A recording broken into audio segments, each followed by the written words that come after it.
Akita Holdings Limited and the Honourable Attorney General of Turks, the Caicos Island. Mr. Missick.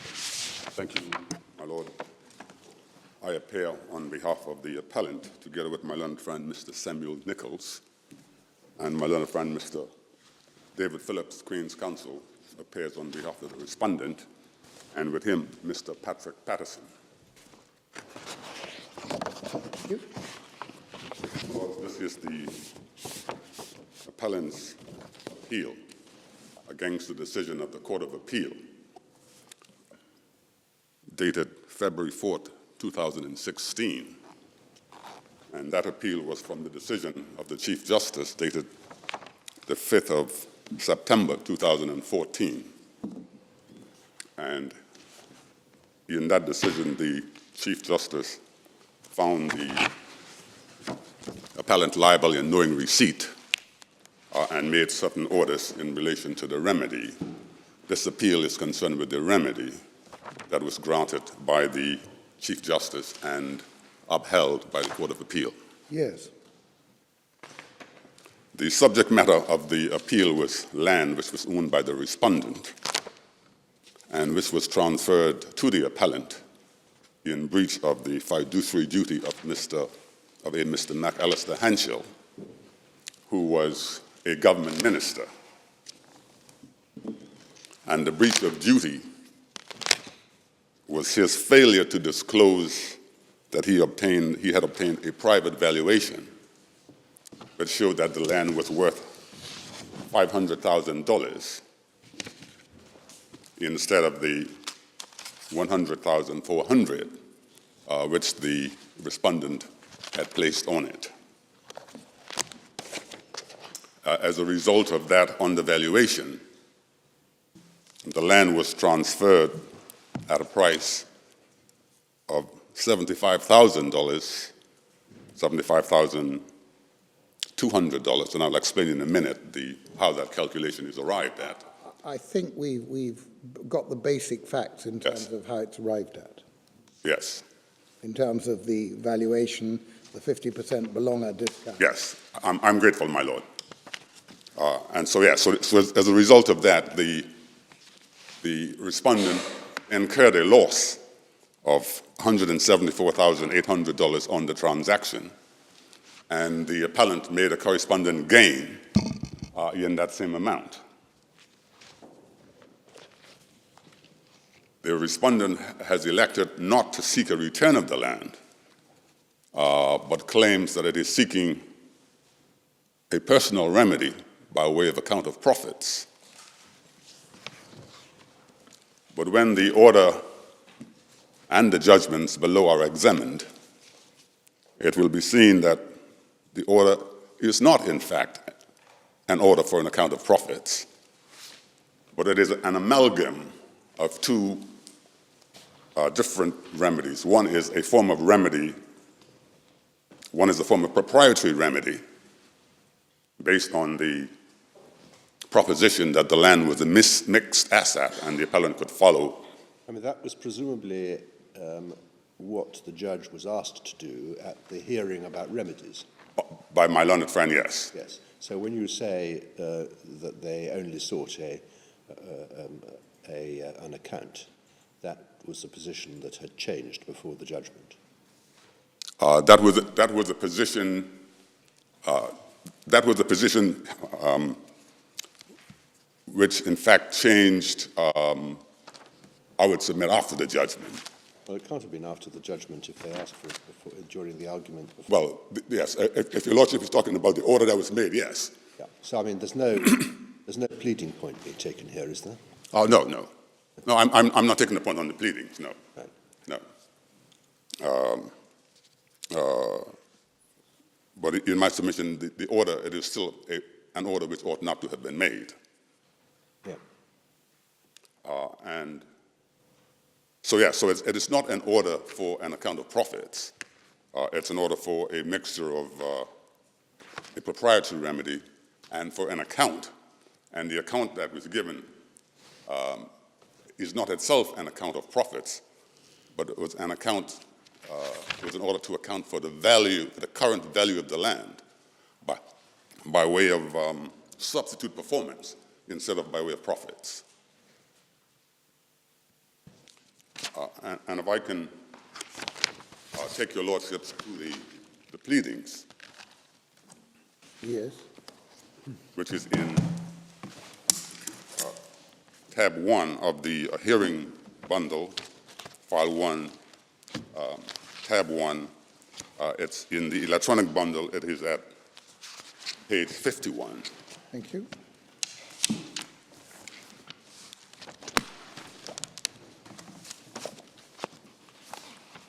Yes. Yes. And your lordship would see, if I can ask you to turn first of all to paragraph 26 Yes. at page 53, electronic page 63. Paragraph 26 says the plaintiff claims against. I'm not with you. At the bottom of EB 61, is it? Sorry, it's No, I think we're looking Sorry, at yes. EB 63, I think you were. yes. EB 61 is the beginning. Yes, 26 comes after 26. Yes, I- Yeah, Yes. A declaration. Yes, yes, my lord, yes. It started off as a declaration in relation to the initial land and the additional land that the Yeah. freehold interest in the land is held on constructive trust on behalf of the plaintiff for payment of the sums due to it in respect of the unconscionable receipt claimed. And 27A1 as well. And 27(1)A, in respect of the unconscionable receipt and account of the benefits received by the defendant by reason of its use of the 69.92 of the land that it holds on trust for the plaintiff. And then in the alternative, the sum. Then, yes. And what do you say on the basis of that the judge should have awarded? Sorry, my lord? What do you say the judge should have awarded then? Well, my lord, the judge should have awarded, made an order for an account of profits, which was in the sum of $174,000, together with interest. An account of the profits limited to the amount of the undervaluation, in other words. Correct, my lord, yes, that is my submission. so you accept 26, do you? The constructive trust declared, the declaration in 26 you agree with? No, I don't think he does. Well, my lord, the land would have been held on trust Yes. because that is the profit that was received. But having elected, my submission will be that having elected to pursue a personal remedy, The personal remedy is 27A2, is it? 27A2, yes. Yes, but there hasn't elected. That's the alternative case. That is the alternative, but that is the alternative that was pursued. How do you, where do we see that that was pursued? Well, because they asked for an account of profits. When? Well, in my learned friend's written submissions. Right, well, because I understand it, your point is, at the moment anyway, your point is a point based on election. Yes. They've got various forms of relief they could seek. They elected for one which is inconsistent with what the judge decided. Yes, my lord. You don't rely on the pleading that we're looking at the moment to support your election point. The election point is supported by what they submitted. Yes, my lord. So where do we find that? The election is at, well, can I first show you how they plead the... If you want, yes, but... Yes. If you also look at the 26D, which is on page 62. Thank you. Yes, the previous page. It says the plaintiff claims is to the value of the benefit received by the defendant. It is a proprietary It claim. is a proprietary claim that entitles the plaintiff to trace the benefit. Yes, The defendant holds the benefit and it proceeds on trust for the plaintiff. yes. So that's Well, that ties into 27A1, doesn't it? yes. Yeah. Okay. But your lordship would see And at two, the I suppose. at the hearing. Well, yes, and it goes on in 26E. So there's clearly no election here that you can rely on, but you say it happens later. Yep, at the hearing. Where are you taking us to now? Well, my lord, what the plaintiff says in their what the respondent said in its response, Yes, at the Court of Appeal, in the respondent's notice. the respondent's notice, yes, my lord.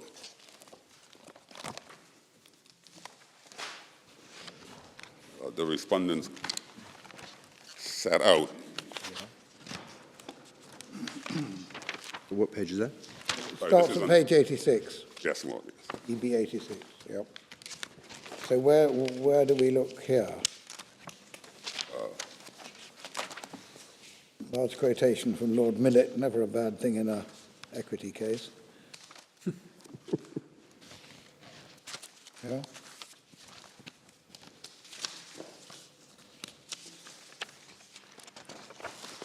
Paragraph 4 on page 88, electronic bundle 78 in the appeal record. It says, in the straightforward case where a party acquires an asset to which it had no right at all, the party will have to account for the whole of that asset and the whole of any further benefit derived from the use or enjoyment of that asset. That is the benefit which is unconscionable for a party to keep.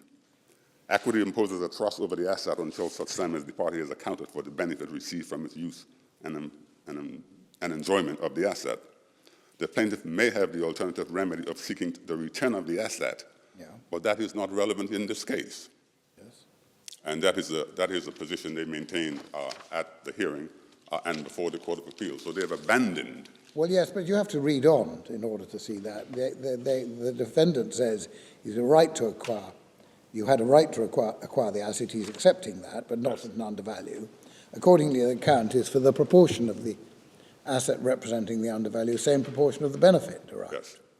Effectively, what he's doing is he's not asking for an account of the original Exactly. undervalue. He's asking for an account as a method of extracting the benefit of the constructive trust over the asset. Well, my lord, in my submission, the way the case is put is that the constructive trust was over the profit. And it is said that the profit can be traced into the land. That is how the case is put. But not here. I mean, there are hints of that in the statement of claim. I mean, I don't quite see how tracing comes into it. But in paragraph 4, he's saying, yes, there is a constructive trust. And as my lord says, that is the means, and the account is a means of getting the return from that. Well, It's not a question of tracing anything, and it's not a question of a trust of the profits. well, I accept that there was a trust, that the land was held on constructive trust. But the second half of this paragraph quite clearly demonstrates that he's not limiting the account to the undervalue. Yes, Lord. That is the plaintiff's, that is the respondent's case, is that they are not limiting it to the amount of the undervalue. They're seeking a proportionate share of the land, and they want an account of that proportionate share. And they describe that share, that proportionate share, as profits. Well, what's wrong with that? I mean, you're holding their land on this hypothesis, and they're claiming their fair share of the value of that land and the profits. Well, my lord, the trouble with that is this: is that the land is either the whole of the land is held on constructive trust for the benefit of the respondent, or none of it. They can't have. It is not possible to make a division of the beneficial interest. Why can't you hold land on trust? You can hold land on trust, but And technically, I accept the shares are in the proceeds of sale, Yes. not in the land itself. But in ordinary language, you'd say the land's held on trust as a 70% for X and 30% for Y. Technically, it's held on trust whereby the proceeds of sale. But in a sense, that's what he's seeking, the notional proceeds of sale. He's saying, look at the value of the land. I want my share of the notional proceeds of sale. well, my lord, that depends on being able to trace into the land. And that is the fundamental problem with the case, is that it is based on being able to trace the profit, the undervalue, into the land. If he'd asked for an order for sale of the land and an apportionment of the sale proceeds as to roughly 70%, 30%, could you have objected on the basis? Yes, my lord. Yes, my lord, because the appropriate order in that case would be an order for the return of the land and for a counter-restitution. Because the land... And what would the restitution have been? If it had been the return of the land and restitution, the land would have been returned to the government. Yes. And how would your restitution, or if that's the right word? I would have to be compensated, A, for the money, that the purchase price, as well as for the contribution to the improvements and to the current value of the land. So you basically get 30% of the... Well, not necessarily. Plus an adjustment because you'd spent all the money on... Yes, it would not necessarily be that, be 69-30, 70-30. It would not necessarily be that. It would be, you'd start at 70-30, but then you would have to balance it because you had incurred the risk and done all the work of improving the whole land, and there'd have to be a balancing factor. But would that be right, that if he'd asked for the land to be transferred back to him, you would have then had the compensating feature of about 30%? Well, not... plus an allowance, possibly a very substantial allowance, for the fact you'd done the work to all the land and not just to your 30%. Well, I would be entitled to the return of my money, plus any expenditure which I can demonstrate had resulted in an improvement to the value of the land. Yes, I see. That is what I would. That is what would be my counter restitution. But it would not be appropriate for the land, for there to be a division of the land, because I never acquired any beneficial interest. The fact that I paid some money didn't mean that I acquired beneficial interest in the land. And it didn't mean that the beneficial interests were split 70-30 as between the respondent and the appellant. Why is that? Because the transaction was an unauthorized transaction, and well, it wasn't an unauthorized transaction. It was perfectly properly authorized. The problem was that a large part of the assets, the value of the assets that Mr. Henshaw was acquiring was attributable to his having obtained it at an undervalue as a result of non-disclosure. yes, But not the whole of it. So, I mean, some effect had to be given to the fact that he was perfectly entitled to a third of the value. He paid it. Well, my lord, with due respect, I think that would be rewriting the agreement and the contract. No, you would be correct. You would simply be ascertaining what the trust was. Well, the trust was the agreement was to transfer the land, the entire land, to the appellant, and if there was a breach of duty, the breach of duty did not result in the appellant acquiring a partial interest. It resulted in the appellant either restoring the land or the respondent seeking some sort of a personal remedy. The breach of duty resulted in the government acquiring, or more properly retaining, a partial interest beneficially, and because it was partial, the rest of it belongs beneficially to the holder of the legal estate. Well, my lord, but my lord, you could only arrive at that conclusion if you regarded the land as a mixed asset. Yeah. Yes, well, why wasn't it? Well, a mixed asset comes about when money is taken away from one You accept that if the breach of trust had consisted in abstracting trust money from the government, and 2/3 of the price had been acquired by that method, and the other third from Mr. Henschel's own funds, the result would have been a mixed asset. But you say that when the exact equivalent result is produced by virtue of the concealment of the true value, it's different. It's different because the asset, in order for that to happen, there must be in order for there to be able to trace, a claimant must satisfy 3 conditions. First, he must show that identifiable property of his. But what's tracing got to do with it?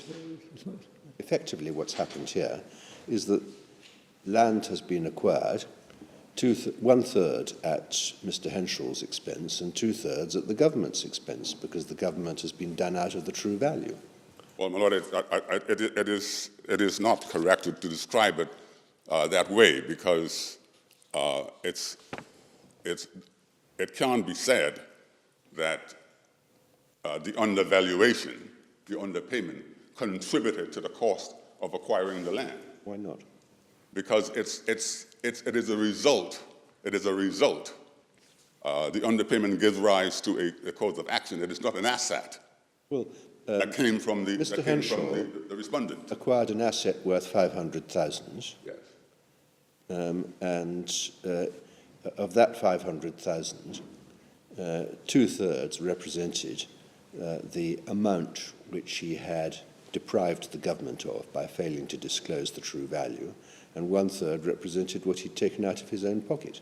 Yes. What he deprived the government of was not an asset. What he deprived the government, he caused the government to incur a loss on the transaction, and he made a corresponding gain. Sorry, my lord. Can I ask you this? Yes.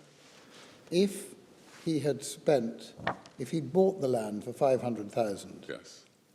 and had used 2/3 of the purchase price had been money owned not beneficially by him but by somebody else, and he spent that in breach of trust, and 1/3 was his own money. Well, if the 2/3 was money Yeah. which was taken away in breach of trust, yes. Then there'd be a mixed asset. Sorry? Then there'd be a mixed asset, you accept. That will make it a mixed asset. But in this case, there was no asset which was taken from the government other than the land itself. Yeah. And there was no money, and it's simply a transaction, a sale of land for $75,000. Yes. And the transaction is vitiated by a breach of fiduciary duty on the part, or it's affected by a breach of fiduciary duty, with the consequence that the fiduciary, or in this case, his accomplice, as it were, holds the entirety of the land as a constructive trustee. Yes, my lord. The beneficiary's interest is obviously going to be restricted to the extent that one way or another credit has to be given for the amount that was contributed for the fact that $75,000 was paid by the fiduciary. Yes. But the trust extends to the entirety of the land. Indeed, my lord, yes. But the question is, what is the trust? Well, there was a trust. Yeah. The trust was the trust of the land. Yeah, but the question is, how do you apportion The beneficial interests. Exactly. Well, There's 2 possibilities. One is, it seems to me, that the whole beneficial interest is held for the government and subject to some sort of lien for the money paid by Akita. The other is that you look at the respective contributions and apportion in that way. well, You'd be even worse off on the first of those. I might not. I might not be. But certainly, if The facts of this case, you would be. You would have been better off if the value of the land had gone down, but it hasn't. well, if Maybe. the counter restitution has to take into account the very, very substantial sums of money that was expended on the land. Yes, that's a different point. That's a different point. Yes. But we're looking at the moment the land's acquired, how are the beneficial interests held? And you're saying that either the government could say it's all held for it with a right for you to be reimbursed what you'd paid, or the government says it's all held for you, but it has the right of a payment. But there's no question of apportionment of the beneficial interest. Yes, my lord, there couldn't be an apportionment of beneficial interest. But you do accept that if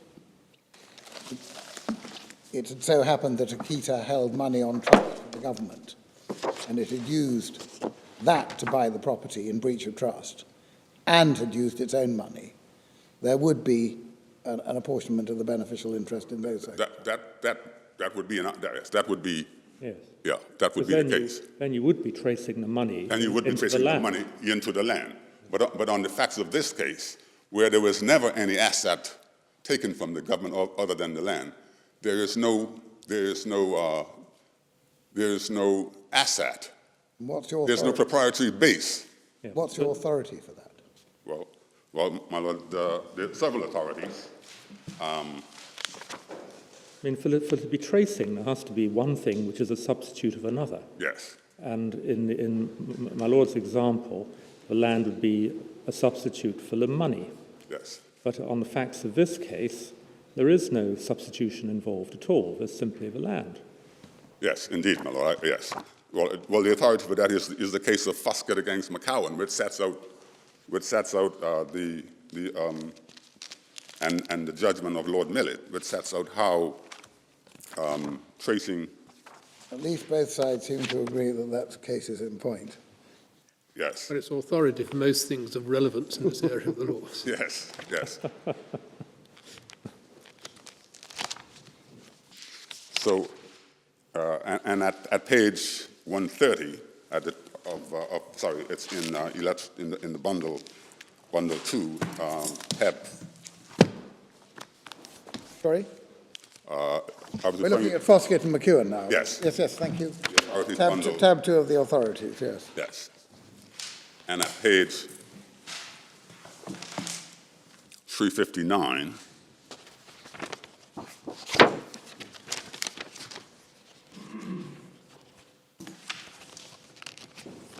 he talks about the simple case. The simple case is where a trustee wrongfully misappropriates trust property and uses it exclusively to acquire another property. And then lower down, just below the letter E, dealing with a more complicated case, he says a more complicated case is where there is a mixed substitution. This occurs when the trust money represents only part of the cost of acquiring the new asset. Yes. And so there had to be trust money used in the acquisition. He doesn't, yes, he's describing a situation. He doesn't say it's the only case it applies. Well, my lord, he's setting out the principle. Well, he's dealing with a principle where trust money is used. Yes, and If my lord, trust money isn't used. yes, my then- lord, in this case, I would say that there was never any trust money. I know, but all I'm saying is this doesn't necessarily support your view. It merely says that where trust money is used, this is the consequence. It doesn't say where trust money isn't used, it can't be the consequence. It occurs to me a closer parallel might be a situation where a fiduciary comes across a commercial opportunity which he's obliged to inform his principal about, but fails to do so and takes advantage of the opportunity himself. That would be property, yes. And spends his own money. For example, it might be he becomes aware of a plot of land which is ripe for development. So he acquires the land in breach of his fiduciary duty. Now, he would be held to hold that land as a constructive trustee. Yes, I accept that. And Boardman and Phipps. yes, and he would be bound to transfer the land to his principal if called on to do so, although he would be entitled to restitution of the amount that he had paid for it. Yes. And I think that's more like the situation we're dealing with here. But this is not this is not a case of where a trustee, well, first of all, in the money itself has to be trust money, and there has to be an existing trust. And so, as far as the appellant was concerned, the appellant was never trustee Exactly. of anything. That's why Boardman and Phipps is not in point Yes. directly. Yes. Because in that case, he was acting purely as trustee. Here, Yes. he puts up. Yes. He is buying the property perfectly properly and known to the beneficiary to be buying it. Yes. What he's not, and he's perfectly entitled to buy it. All he's doing is getting it at an undervalue, and he shouldn't get it. Well, the reason he shouldn't get it is that he was a fiduciary. That's why he had an obligation to Yes. disclose. I mean, if he'd been a completely unconnected third party, rather than a minister, he would have been perfectly entitled to say, well, the government is prepared to sell me for next to nothing, something worth a great deal, good on me. But the reason he wasn't entitled to do that is he was a fiduciary. Yes, Mr. Henschel was a fiduciary, but the appellant wasn't. No, well, that's quite right, but the appellant is in the same position as Mr. Henschel would have been, having taken the property with notice. Indeed, my lord, I accept that. But because he's a knowing recipient, that still does not make him a trustee. He has certain remedies which would be available. He's liable for certain. For some, but not all purposes. Yes. He is treated as if he was a trustee. He is treated as if he Purposes was. for which he's not a trustee are essentially the administrative and accounting functions. Yes. Well, my lord, I would also submit that if he is a trustee, a knowing recipient, is not unlike a real trustee. Is not a trustee of the profit that he makes. He's liable to account. So who are you talking about now, Mr. Henschel or the appellant. client? Yep. The appellant. The appellant would not be any profit that the appellant made. That profit is not held on trust for the respondent. But if the land is held on trust, then Yes. he's accountable for the profits from the land. Is he in a different position or in the same position, do you say? Well, he's in a different position from a Class 1 constructive trustee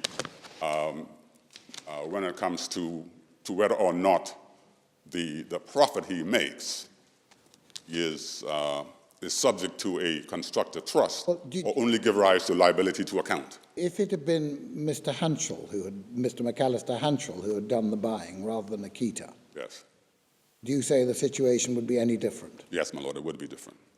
But I just wonder, Akita isn't simply a knowing recipient. Akita is actually involved as an accessory to the breach of fiduciary duty. And I would have thought on that footing is to be treated in the same way as the fiduciary. Well, my lord, it wouldn't be able to, because it would have to be alleged and in the pleadings, and it would have to be shown that Akita was the alter ego. And Well, no, I'm not talking about piercing the veil or something of that kind, but simply that if one party is in bad faith assisting in the perpetration of a breach of fiduciary duty, yes. then that party would be treated in the same way as the fiduciary himself, because he's an accessory to the breach. I think from memory, I think it's the Brunei case. Yes, it's not, you're not just a knowing recipient. Yeah. You're a participant. Well, my lord, there is, I think, and I can come to the authorities which suggest that a knowing recipient, a third party who is a stranger to the trust, does not hold any profits on trust for the beneficiary. Okay. Can I ask you this? If Mr. McAllister Hanschel had acquired the property rather than Akita, what do you say the position would be in terms of the appropriate relief? Would it be the same or different? Well, the relief, he would certainly would have to account for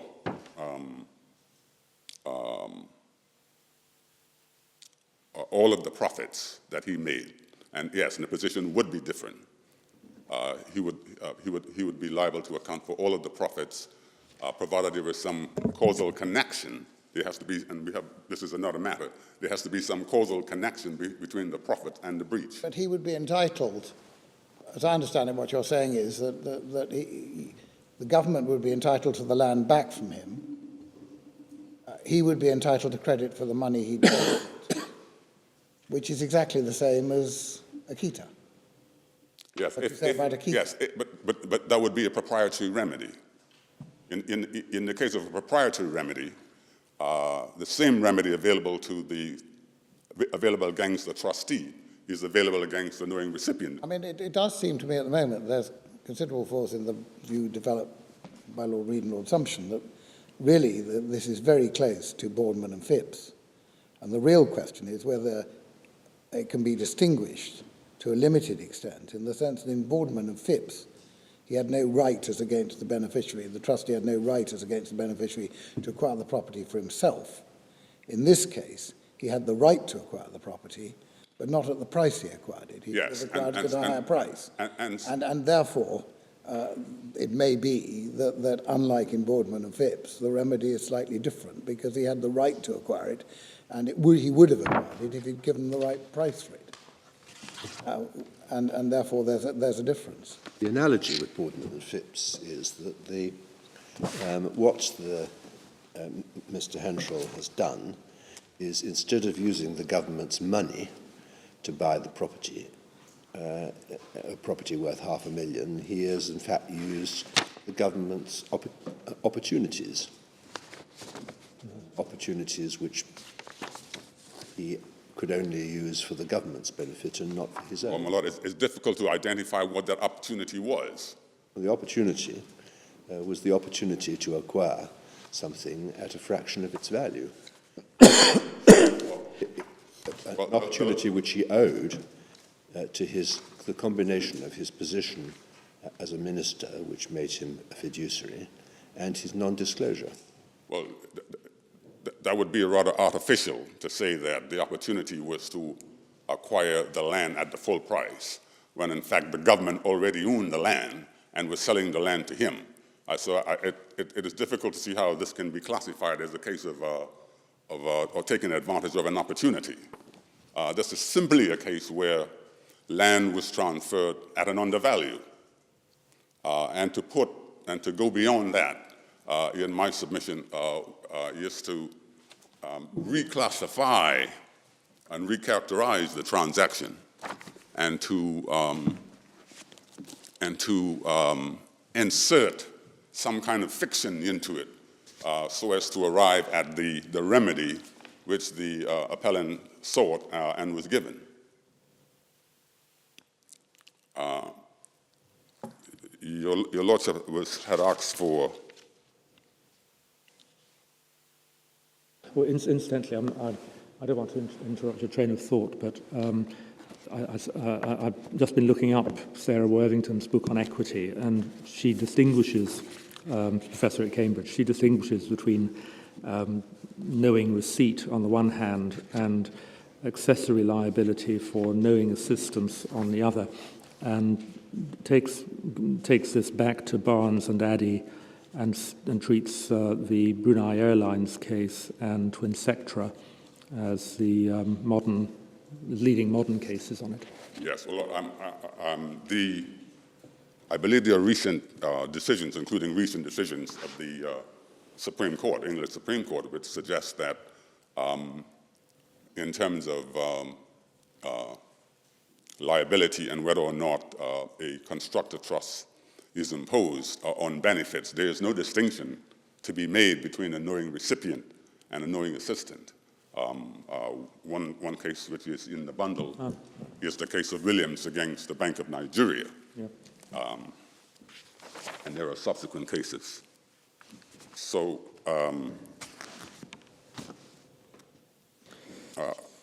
in terms of whether profit from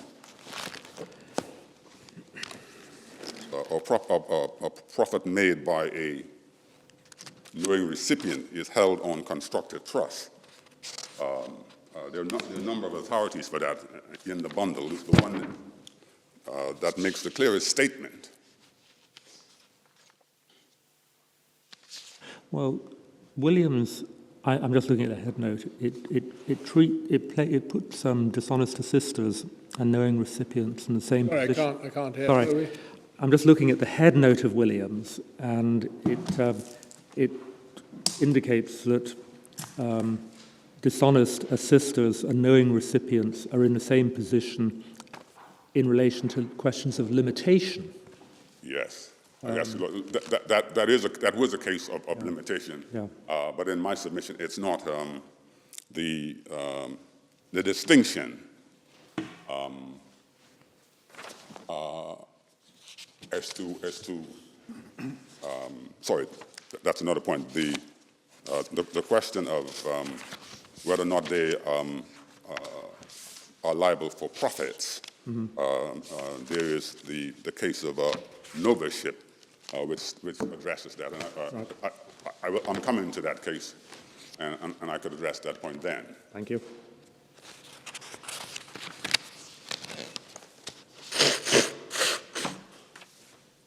But on the question of whether profits made by a third-party stranger is subject to a constructive trust, there's the loose extract from the case of OJSC Oil Company, Ugranaft against Abramovich. Your Lordship should have this. It's the judgment of Mr. Justice Christopher Clark, and he discusses at paragraph 372 to 378 the proprietary claim available against a Class 1 trustee for profits profits obtained in breach of fiduciary duty. And at paragraph 376, he says... Sorry, which tab is this? No, it's this is the loose bundle. I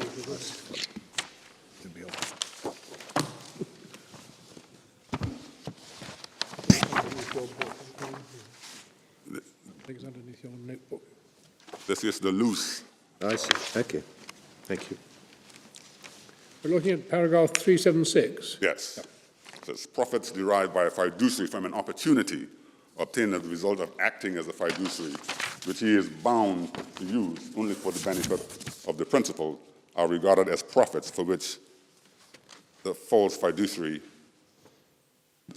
and the company which he has acquired the rights to the profits with knowledge of the circumstances he is accountable. And then there's a reference to Boardman, Phipps, and Cook versus Deeks. And then it goes on, a corporate obtained by the use of a corporate opportunity as a result of being a trustee may thus be regarded as held on trust for the entity to which the fiduciary is owed.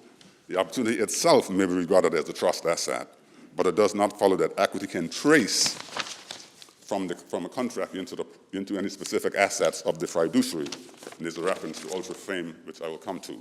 And then at paragraph 377, he says that profits made by a third party who is a stranger to the trust, even if made as a result of the rendering of dishonest assistance, do not belong in equity to the beneficiary, but are subject only to a personal obligation to account. But I mean, that passage was, as 372 says, was dealing with the need to find a proprietary base. Yes. But we don't have that problem here because we've got the land, which is a proprietary base. We do have the land, and he can, there's no need to trace the land. He can follow the land. He has the land. But the respondent says, I don't want the land back. Yeah, but he's saying, I want the profits of the land back. Well, the profits, I will come to deal with that in the context of causation. But the profits of the land, in my submission, is is not the claim that is made in this case. What is claimed. But I mean, if I hold land for you on trust, you're entitled to the profits of the land, not because you have a trust of the profits, but because you have a trust, you're the beneficiary of the land. Yes, and I claim that profit by way of enforcement of the trust. Yeah. In this case, what the appellant is saying is that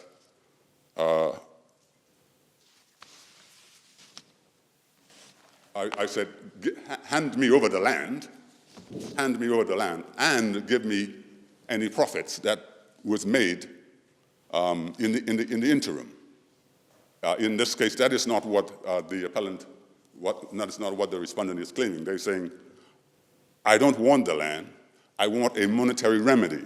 No, he's not. He's saying in paragraph 4 of the respondent's notice that you showed us, he's saying, I have the constructive trust is the means by which I'm entitled to get the profits. And I want the declaration of that trust so I can then get my right to the profits. Well, he can certainly get, he would certainly be entitled to profit of the transaction which resulted in the land being transferred. In my submission, he can't have it both ways. He can't say, he can't affirm and disaffirm at the same time. Can't blow hot and cold. You can't approbate and reprobate. Oh, I'll try some metaphors.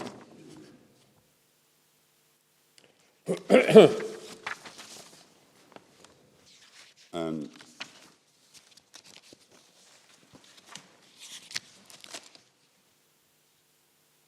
so what the claim here is for, check the time to me.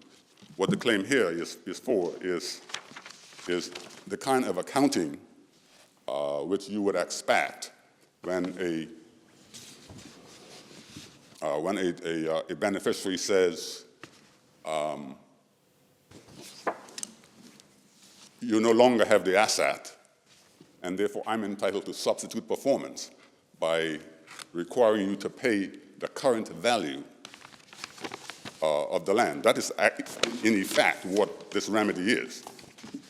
This is the respondent has sought and is getting, in terms of the orders below, an accounting of the current value of the land, having regard to what took place in terms of development as well as to inflation. That is not an account of profits. That is substitute performance. But that remedy is not available in my submission, where the land itself is still in the possession of the knowing recipient. So substitute performance only comes in when it is no longer possible for the recipient to comply with its core duty to restore the land in specie, which is the appellant is in a position to do that. So what the respondent is doing is asserting a claim to a mixed asset, and then asking the court to require the appellant to buy out the respondent at its current market value of its proportion of the mixed asset. That is, in my submission, is a very non-conventional order. It's not an order that has been made in any of the reported cases where land has been sold and transferred at an undervalue.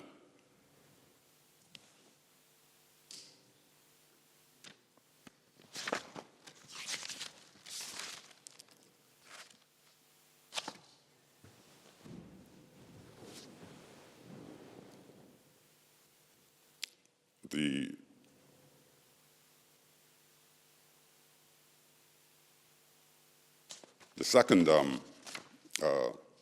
observation I would make is that the underpayment, by treating that as a contribution towards the land, the Court of Appeal went into error and made an assumption or theorized that is how the underpayment ought to be treated.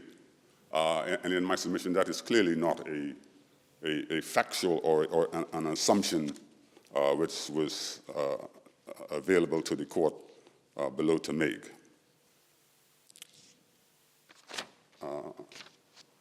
And if your lordship accept that the profits itself cannot be the subject of the imposition of a constructive trust, then the whole question of tracing it into the land and using the land for the purposes of raising finance, all of that, in my submission, means that the remedies whereby the appellant is given a proportionate share of the improvements was wrong for the court to have made, for the court below to have made. If we were to conclude that the land was held in trust as to with beneficial interests, 2/3 government, 1/3 Akita, do you accept that it would follow from that 2/3 of the value of the improvements, less an allowance for the cost of making them, would also be for the government? On that, I know you reject the hypothesis, but on that hypothesis, do you accept that it follows? Well, yes, my lord. If the land is in fact held by the appellant in trust as to 70%, say, let's use that figure, on behalf of the government, then it follows that the government is able to claim 70% of the development. 70 to the extent that the land was used or that's the way it's put by the appellant. Yeah. But certainly that would follow. I couldn't contend otherwise that was the case. Just thinking aloud, just say I were the executor of an estate. An old lady had died. The estate includes a painting, and I recognize that that painting is a Rembrandt, and it's going to be worth £10 million. The family have no idea. I offer them, I tell them, I like the painting, I would give £1,000 for it. And they take the £1,000, I get the painting. I put it up for auction, it raises £10 million at auction. I would have thought that I hold the entirety of the auction price on trust for the estate, rather than simply a proportion I hold the entirety of the profit that I've made, rather than simply a proportion corresponding to the proportion which the underpayment bears to what I should have paid.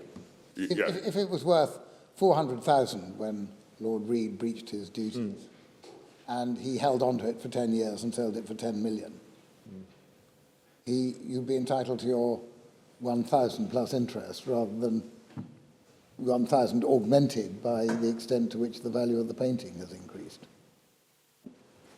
That's really the argument here. Yeah. Yes, it is.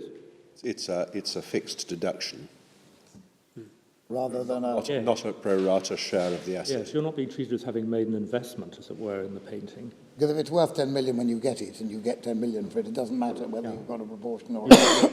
You've held the property, the painting, the asset, all along as a trustee. Well, are you treated as contributing your £1,000? Or are you simply treated as having made the £1,000 as expense you can recover even though you're on breach of trust? Yes, exactly. Yes. Yes, you're not treated...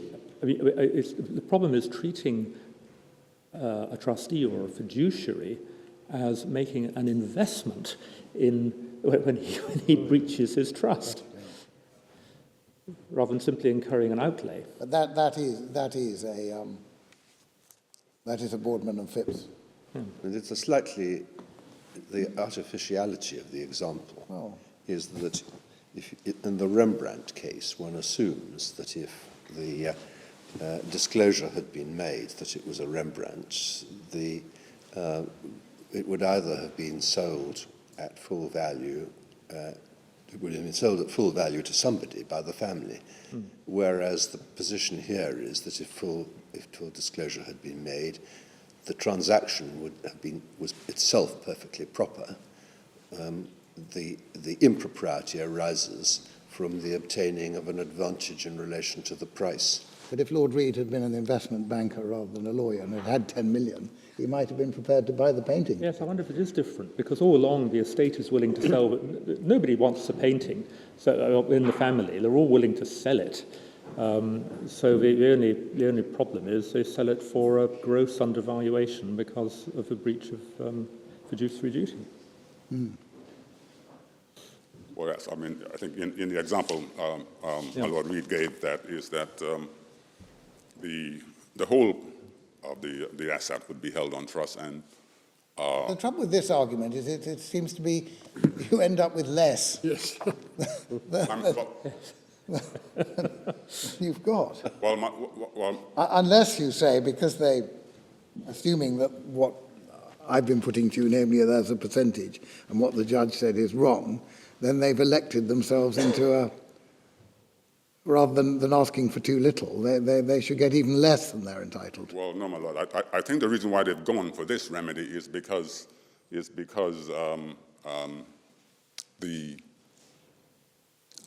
the sums in counter restitution would be very substantial, and that is what they do not want to pay.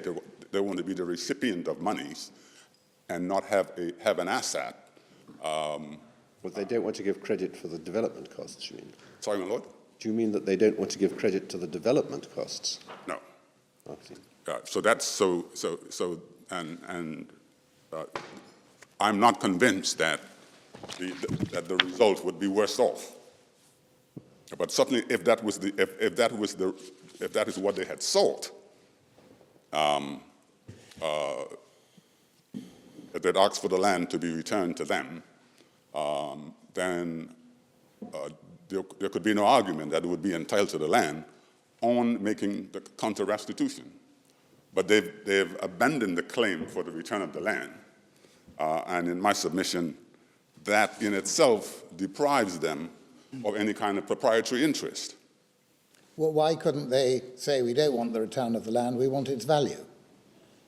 On the footing that we're quite happy to be beneficiaries of the constructive trust. I mean, would they have been entitled to say, the land is now worth $1 million, or 4 million, or 5 million, we want that, we want the 5 million. You then say, well, it's got to be reduced to take into account, A, the money we paid for it, and B, the fact that we improved it at our own expense. Well, there's that, and in addition to that, Would they be entitled to ask, would that be a proper order for the judge to have made, to have said, well, the land's now worth 5 million, the defendant, Akita, has spent, I don't know, 2 million on it, plus the original purchase price. The government must be entitled to the value, a sum equal to the value of the land, less the money spent by Akita on it. Would that have been a proper? if that was the result, I think the other matter to be put into the equation is that where the asset would have been sold in the ordinary course of the execution of the trust, the date of valuation is the date when that would have occurred, and it is not the date it's not the trial date. And so, in this case, had Mr. Henschel paid the full amount that he was required to pay, the $250,000, the land would have been sold to him at that date. And so that is the value which the government would have received. And that is entirely consistent with the with what my Lord Sumption said in the case of Williams against Nigeria, Bank of Nigeria. That's behind tab. Well, you quote it helpfully in your... Yes, it is in my skeleton arguments at... Which paragraph is it? It's at paragraph 31. Thank you.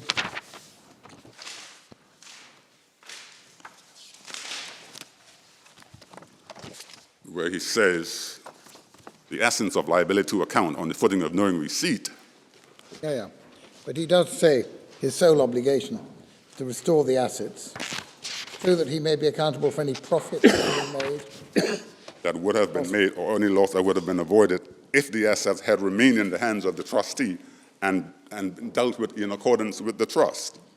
Well, that feeds in really to the point I think that Lord Reid was putting to you. Mm-hmm. Yes, had it been dealt with in accordance with the terms of the trust, the trust would have come to an end when the land was transferred to Mr. Henschel on payment, or when he paid the full amount.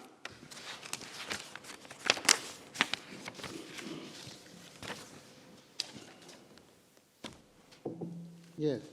And there's also a statement to that effect in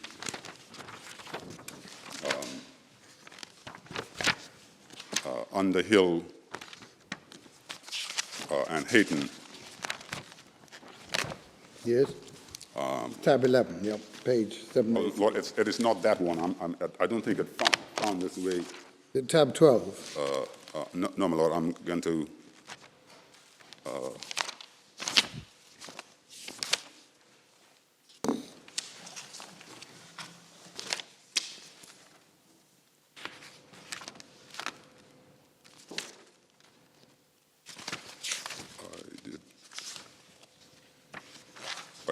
there's a reference, actually there's a Lewin Trust.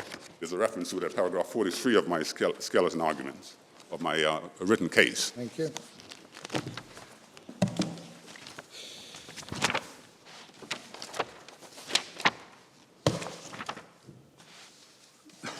So it's Lewin Trust, 18th edition, paragraph 47.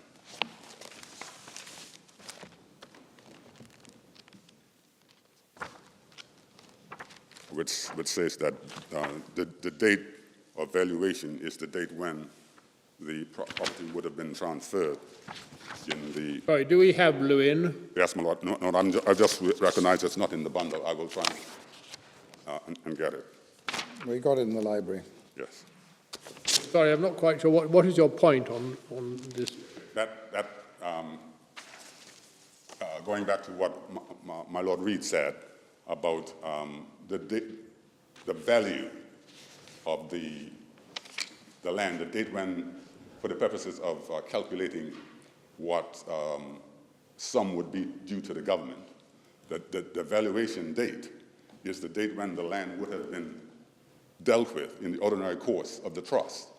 And my submission is that had Mr. Henschel paid the money, the correct amount of money, that is when the land would have been dealt with in the ordinary course of the trust. That gets you to your 174,000? That gets me to 174,800, yes. And you ignore everything that's happened to the land since? If what Lewin says is correct, then that is the case. Well, that's why I'd rather like to see the passage. Yes. And that in fact was what my Lord Sumption said. So you look at it when it would have been dealt with in accordance with the ordinary course of the trust.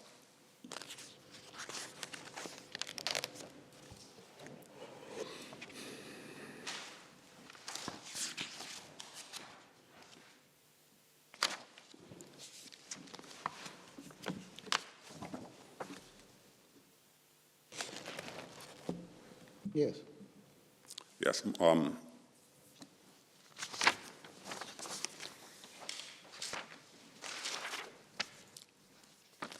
apart from that, it is my submission that because the appellant is not a true trustee, the question of causation comes in, and the task to be applied to a knowing recipient is a different task that is applied in relation to a Class 1 constructive trustee. And I know my learned friend in his submissions submits that the distinction is relevant only to limitation and perhaps some other purposes, but is not relevant in relation to remedy. My submission is it is relevant in two respects. One I've already dealt with, that is on the question of whether profits obtained by a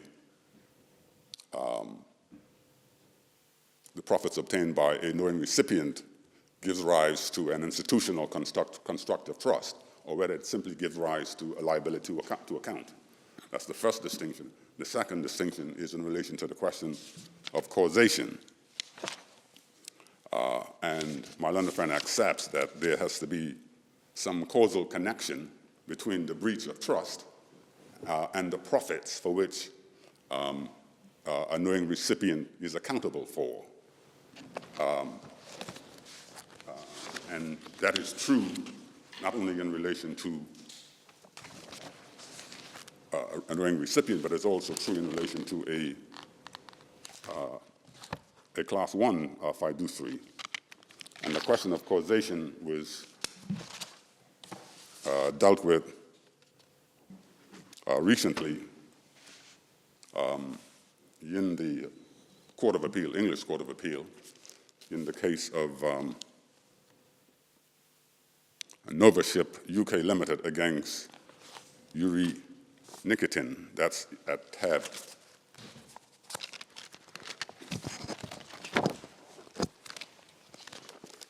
5. Tab 5, my lord, I'm grateful.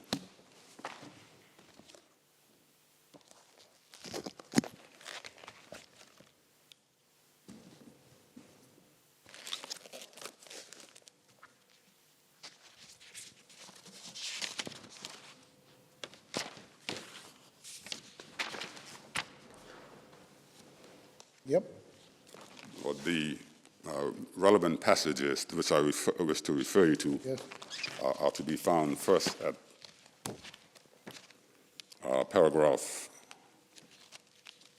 Yes. 94 under the heading causation. Yeah. It said, in the decision of Ultraframe, Lewis and J. said that a dishonest assistant is liable to account for any profit that he makes from his dishonest assistance from the underlying breach of trust. He was not considering the precise nature of the task of causation, which was not in issue. We have already referred to the observation of Mr. Justice Gibbs in holding that the question of policy support the availability of remedy of an account of profits against a dishonest assistant who is liable to account to the person whom the duty is owed for any benefit that he has received as a result of such participation. This also suggests a causation test is appropriate. We note also that Mr. Justice Gibbs referred to a benefit received as a result of the participation, rather than a benefit received as a result of the breach of fiduciary duty.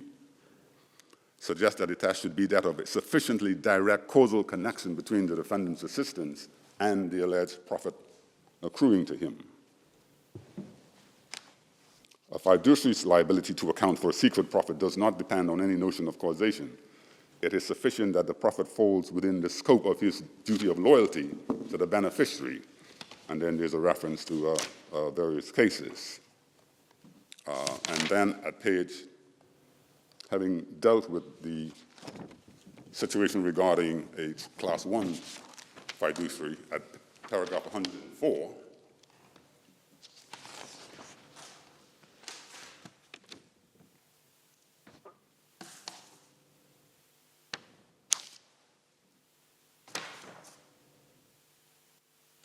Yes. at paragraph 104, he says, it is important to appreciate the special position in which a fiduciary finds himself.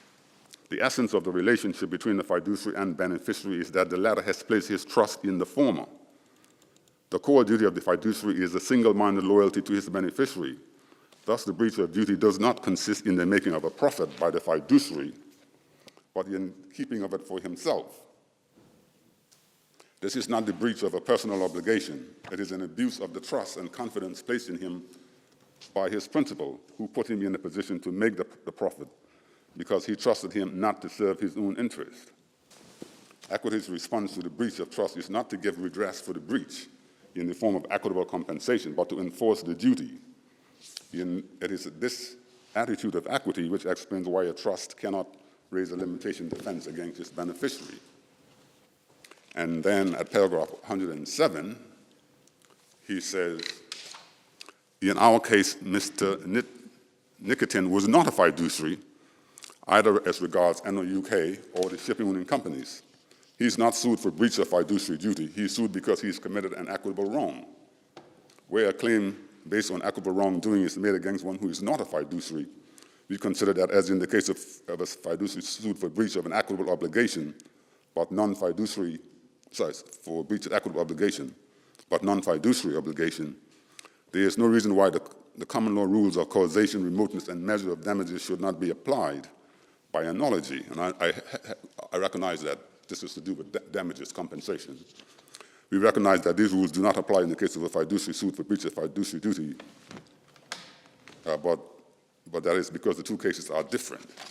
And then at paragraph 109, he specifically deals with the question of fashioning the account. The question of causation has a bearing on the fashioning of the account. Even in the case of a fiduciary, the cases stress the importance of identifying as precisely as possible the extent of the benefit or profit attributable to the breach of duty.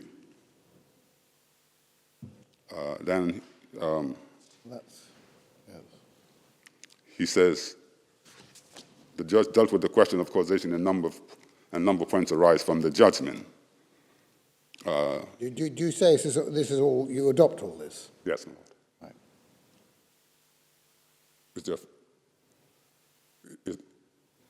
I was wondering if there's a follow-on from that.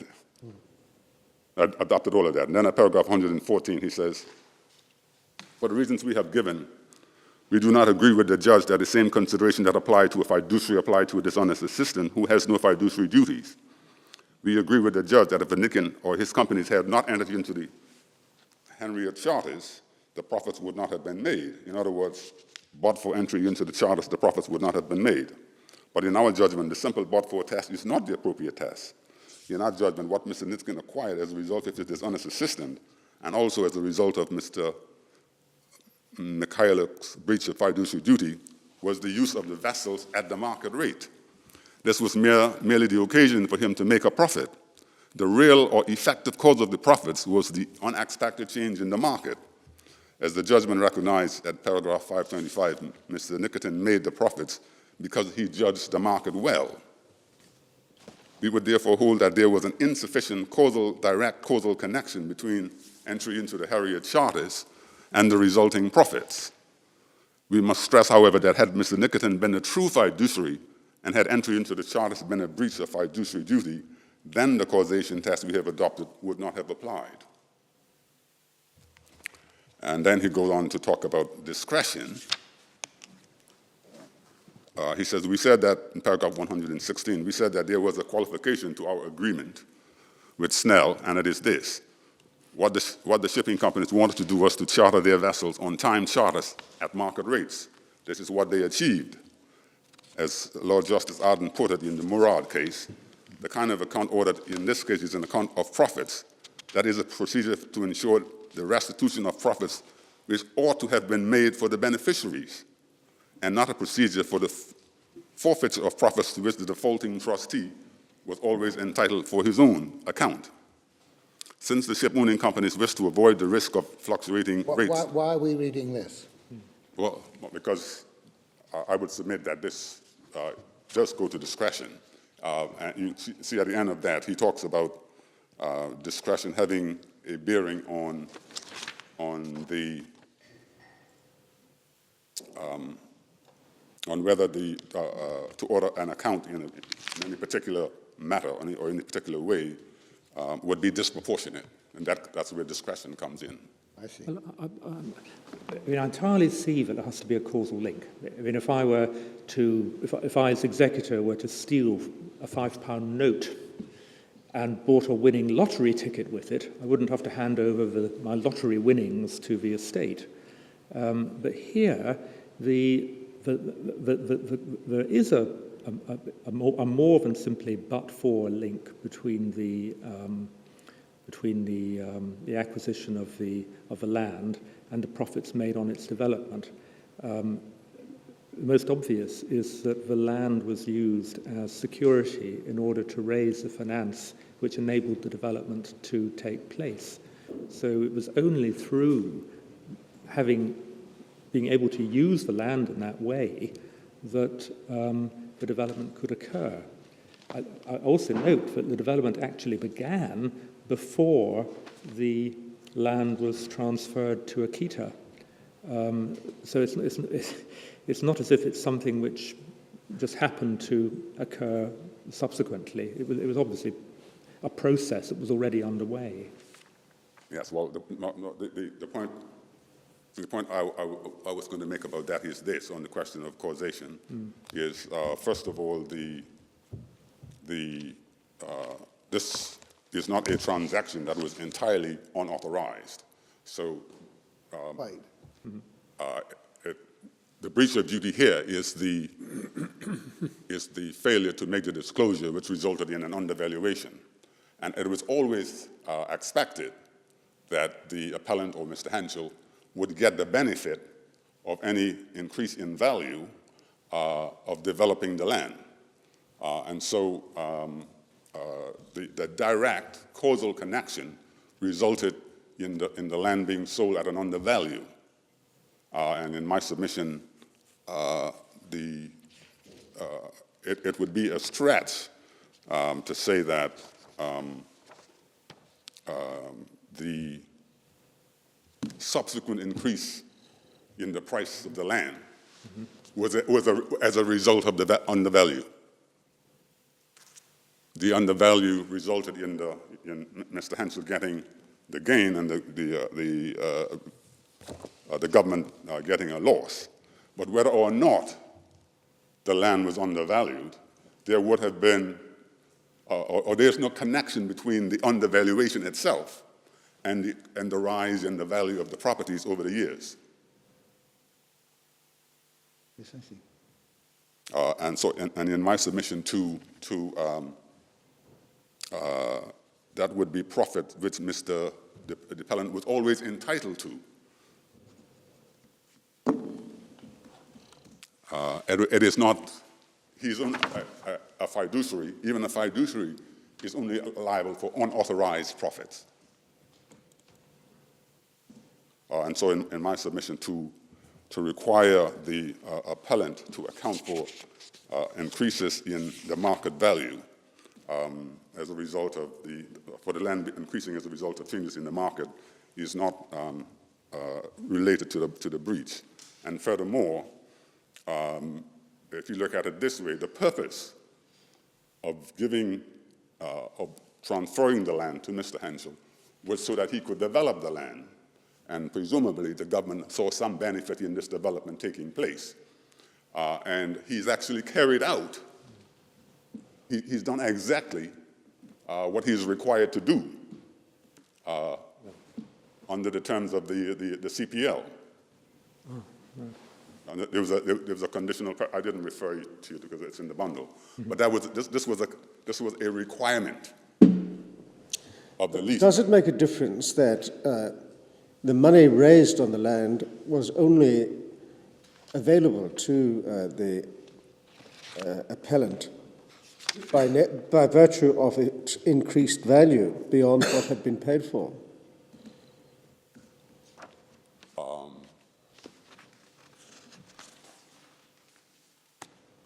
Well,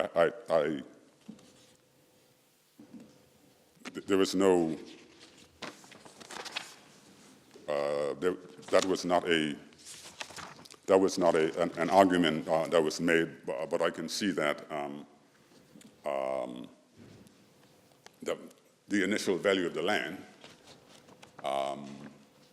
might have some relevance or some relation to what the extent to which finances can be raised.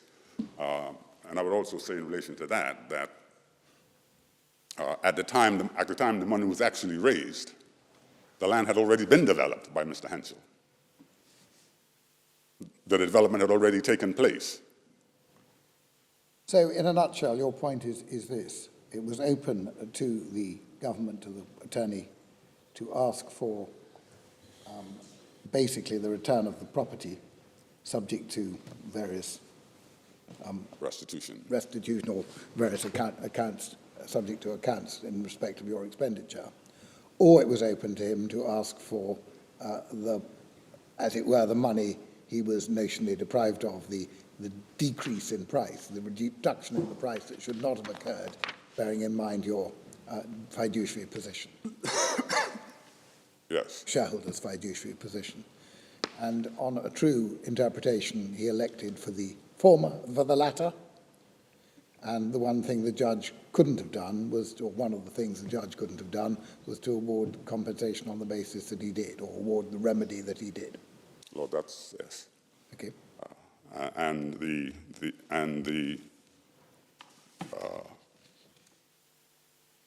What may be said against you is that if you're wrong on the election point, even if you're right on your analysis otherwise, what the judge gave the claimant, the attorney, was less than he could have asked for, namely the return of the whole property. In effect, he gave him the return of the value of a bit over two-thirds of it. Well, my Lord, and while that was wrong, it worked to your client's advantage. Well, my Lord, again, I said I'm not sure that when all of it is, when there's a proper accounting is done, that would be the result. But apart from that, whether or not, even if it's in my favor, it's a wrong order to make, and it's an order which should not stand. Are you saying that if we're with you on the fact that the order's wrong, but we're against you on election, and Mr. Phillips says to us that we should, if you're right on principle, that we can and should award that he has the whole of the property, subject to an account, would you prefer that to be the award? Well, my Lord, that's not what he's asking. No, it's not, but I'm asking you. You're perfectly entitled to say it's not what he's asked for, it's not what you've come here to meet. No, my Lord. And you're not in a position to answer me. That would be a perfectly fair answer. Oh, my Lord, that is my answer. Fair enough. Now, I'm not saying we will do this at all, because I haven't discussed it with my colleagues, and it may be completely inappropriate. But I think I should say, just to put your own mind at rest, that if that was a course we were considering taking, we would certainly give you an opportunity to make representations in writing. Yes. But as I say, I'm not saying that it's something we'll do. It's just right to mention. Yes, my Lord. Can I just ask you to clarify a question of fact for me? I've been looking at the CPL, and you're quite right. It envisages development, and indeed requires development. It also indicates that while you only pay 50% of the undeveloped site value, the remaining 50% is a debt owed to the Crown, which is secured to be secured by a charge over the property. Yes. Has that been taken into account in the 70%, 30% calculations?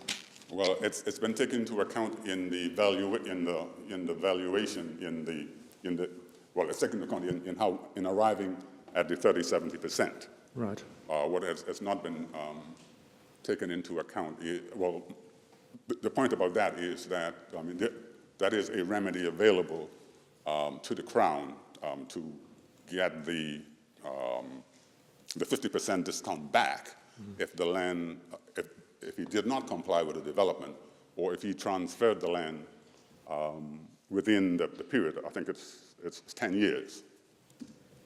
Yes. Yes. So while so if the valuation of the land had been $500,000, while you would only have paid $250,000, the balance would have been the subject of a charge over the land. Yes, I accept that, yeah. Yeah.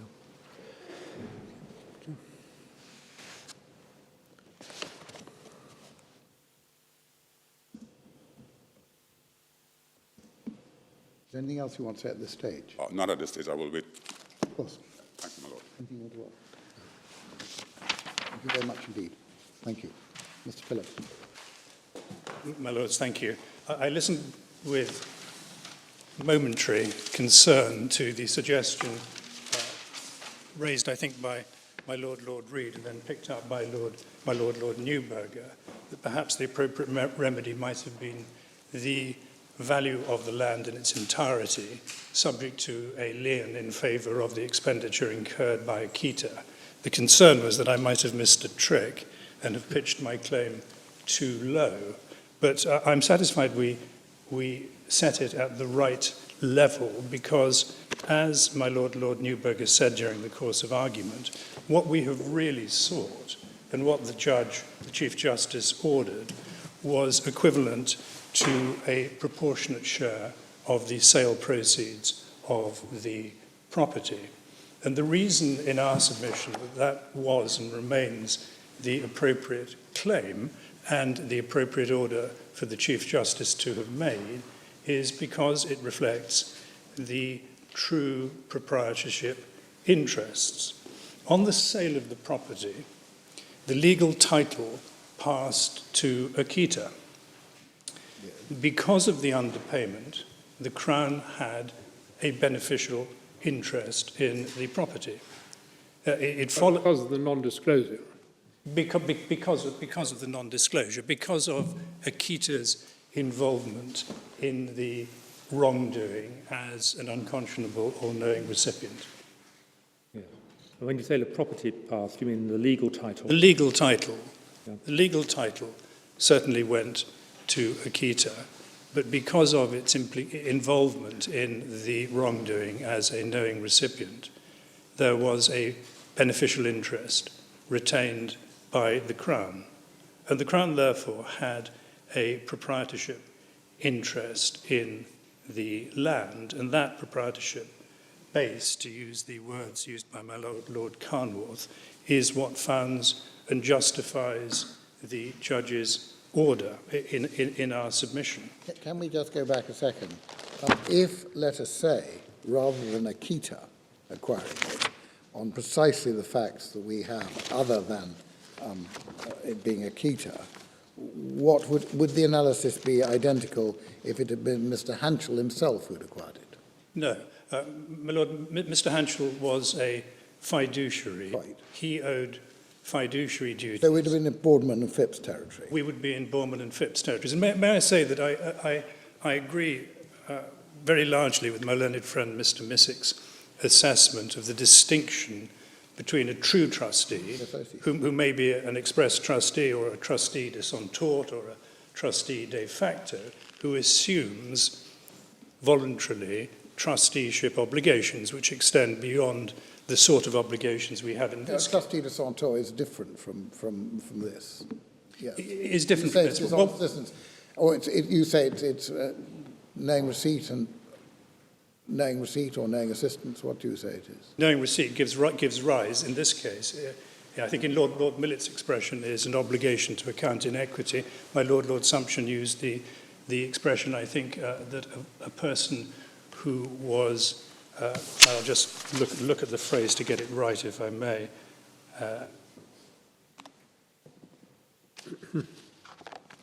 In a position of accessory liability, I think is the expression which was used in Williams.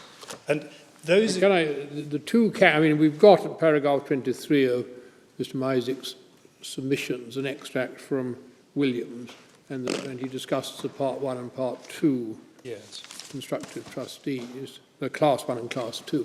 Are you saying you accept that? I accept the distinction, yes. You're not saying, are you, that if a fiduciary has an accomplice and the property acquired by means of the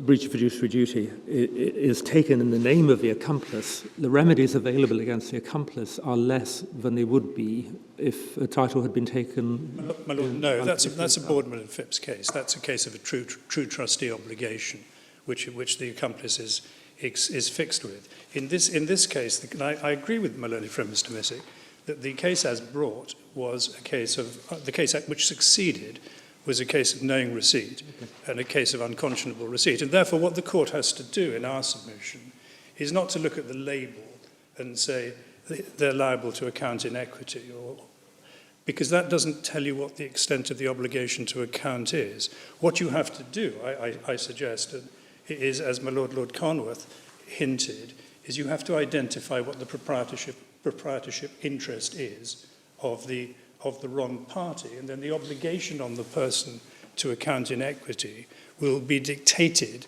so as to deliver the entitlement of the wrong party what he is entitled to, and therefore it will vary from case to case. In some cases, as this is a clear case for reasons I'll explain very briefly, in some cases the obligation will be to give an account of profits, which is tantamount to the same as you'd have got in a Boardman and Phipps case. But in other cases, because the factual scenario is different and the interest of the wrong party is less, then there wouldn't be such an entitlement, and there will, in the extreme case, be what Mr. Missick urges we should have in this case, namely simply a return of the lost fund plus interest in equity. So you have to look in our submission at the interest of the wronged party in order to determine the extent of the equitable relief which he is entitled to. And to do it the other way around, to say because he is liable to account in equity, therefore the following must always happen, doesn't give true justice to the myriad of different cases you can have. Now, in this case, as it happens in our submission, the judge's order, although framed rather clunkily, and I take responsibility for that, we deliberately framed it, what the relief we were seeking, in a series of cascading steps, depending on the rulings of law which the judge made and the findings of fact which he made. There would never be any doubt we were entitled to the value of the unimproved land. That was an obvious starting point, but we then went through the sequences, and you have the order. I won't take you to it unless you want to see it, but it's at page 26. Can I just, before we get to that, I mean, the judge proceeded on the basis that it was a sort of mixed asset, or in the sense Lord Millett used. I mean, you're not saying that, I think. Well, I think... Or not, other than possibly by analogy. I think, if I may say so, the Chief Justice used a number of different expressions during the course of his judgment, and he probably wasn't helped by, and I think to a great extent it was my responsibility, concepts of tracing and following in this case, because the reality is there was never any movement of the ownership interest, because from the moment of the transaction, the Crown had a beneficial interest, so there was no need to trace it or follow it. What had happened was the character of the land had changed. But what I'll do, if I may, in just a moment... But do you, I mean, whatever one calls it, do you say that this case falls within the category of constructive trusts considered by Lord Millett in the McCowan case? The obligation on Akita to account in equity is equivalent to a constructive trust, because Akita is the... Constructive trust in its favour as to the extent of its contribution. Akita is the legal owner of the land.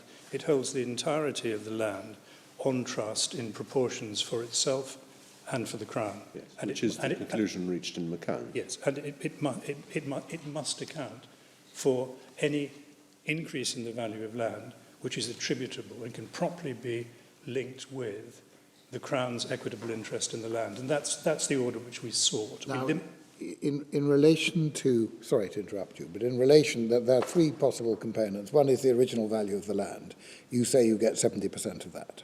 Yes, The second is increases due to increases in the value of property. yes. You say you get 70% of that. My lord, yes. The third is increases due to improvements carried out at the expense of Akita.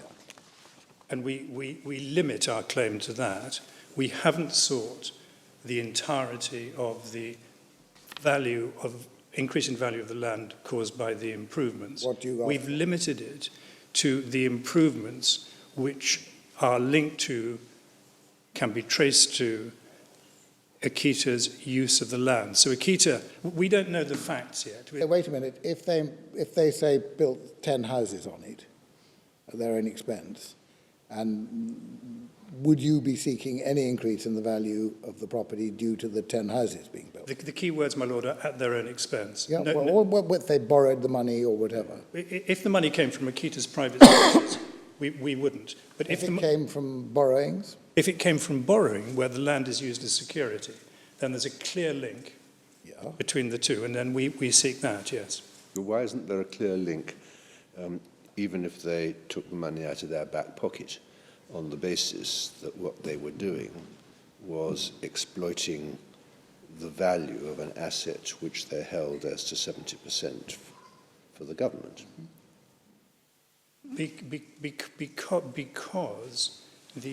Because they're not a Boardman and Phipps trustee, they have narrower obligations. They are, in effect, constructive trustees because they are the legal title holder and we have a beneficial interest. But increase in the value of the property, which comes from a source unrelated to the land, falls outside, we thought, and we agreed with Mr. Missick in that respect, falls outside the extent of Akita's. But is it unrelated to the land? Are you not exploiting the potential of the land? Well, my lord, I feel I'm now rapidly getting in a position where I should go even closer to my friends, and I think we get on extremely well, but I think we're probably close enough. For the purpose of these proceedings, the fact that you may not have claimed something you could have claimed, you say is effectively neither here nor there, shouldn't be held against you. If I can put it in these terms, it shouldn't put me in a worse position with those who I'm facing. Those behind me may have a different view, which I will have to confront later when I see the judgment. I mean, the assessment hasn't happened yet. No, and we don't know the Essentially, position. what we're arguing about is the directions that should be given for the carrying out of that assessment. Yes.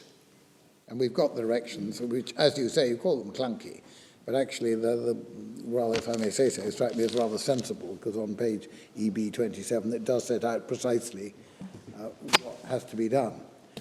Well, my lord, But what I had to ask was the extent to which improvements in the land are attributable to the defendant's use of the land. I know we're now getting into details that probably we don't need to, but I'm rather mystified by what that means. That's the first sentence of paragraph 4.3 on page EB 27.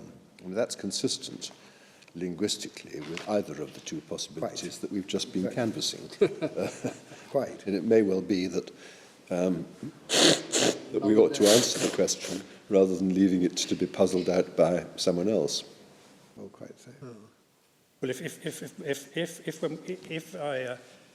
if I hold on to some form of account and the judgment explains perhaps clarifies the task of the judge who has yet to deal with the account, I don't think either of us would object to that. But Can I just go a little bit further on this? If, contrary to what at the moment I think you're both saying, 10 houses were built at the expense of Akita, who borrowed the money, then if you're entitled to the increase due to the value of the houses, it would be 70% of that increase. I'm rounding up 69 to 70. But you would have to give credit in some way to Akita for any borrowings for which they were liable or which they had paid, or you'd have to take on 30% of the borrowings. Yes. Is that right? my lord, that's the sort of justice we're trying to achieve. I just want to, but I have the position then, thank you. Lord, I'm grateful. But can I just say this, of course, so that the board understands our position.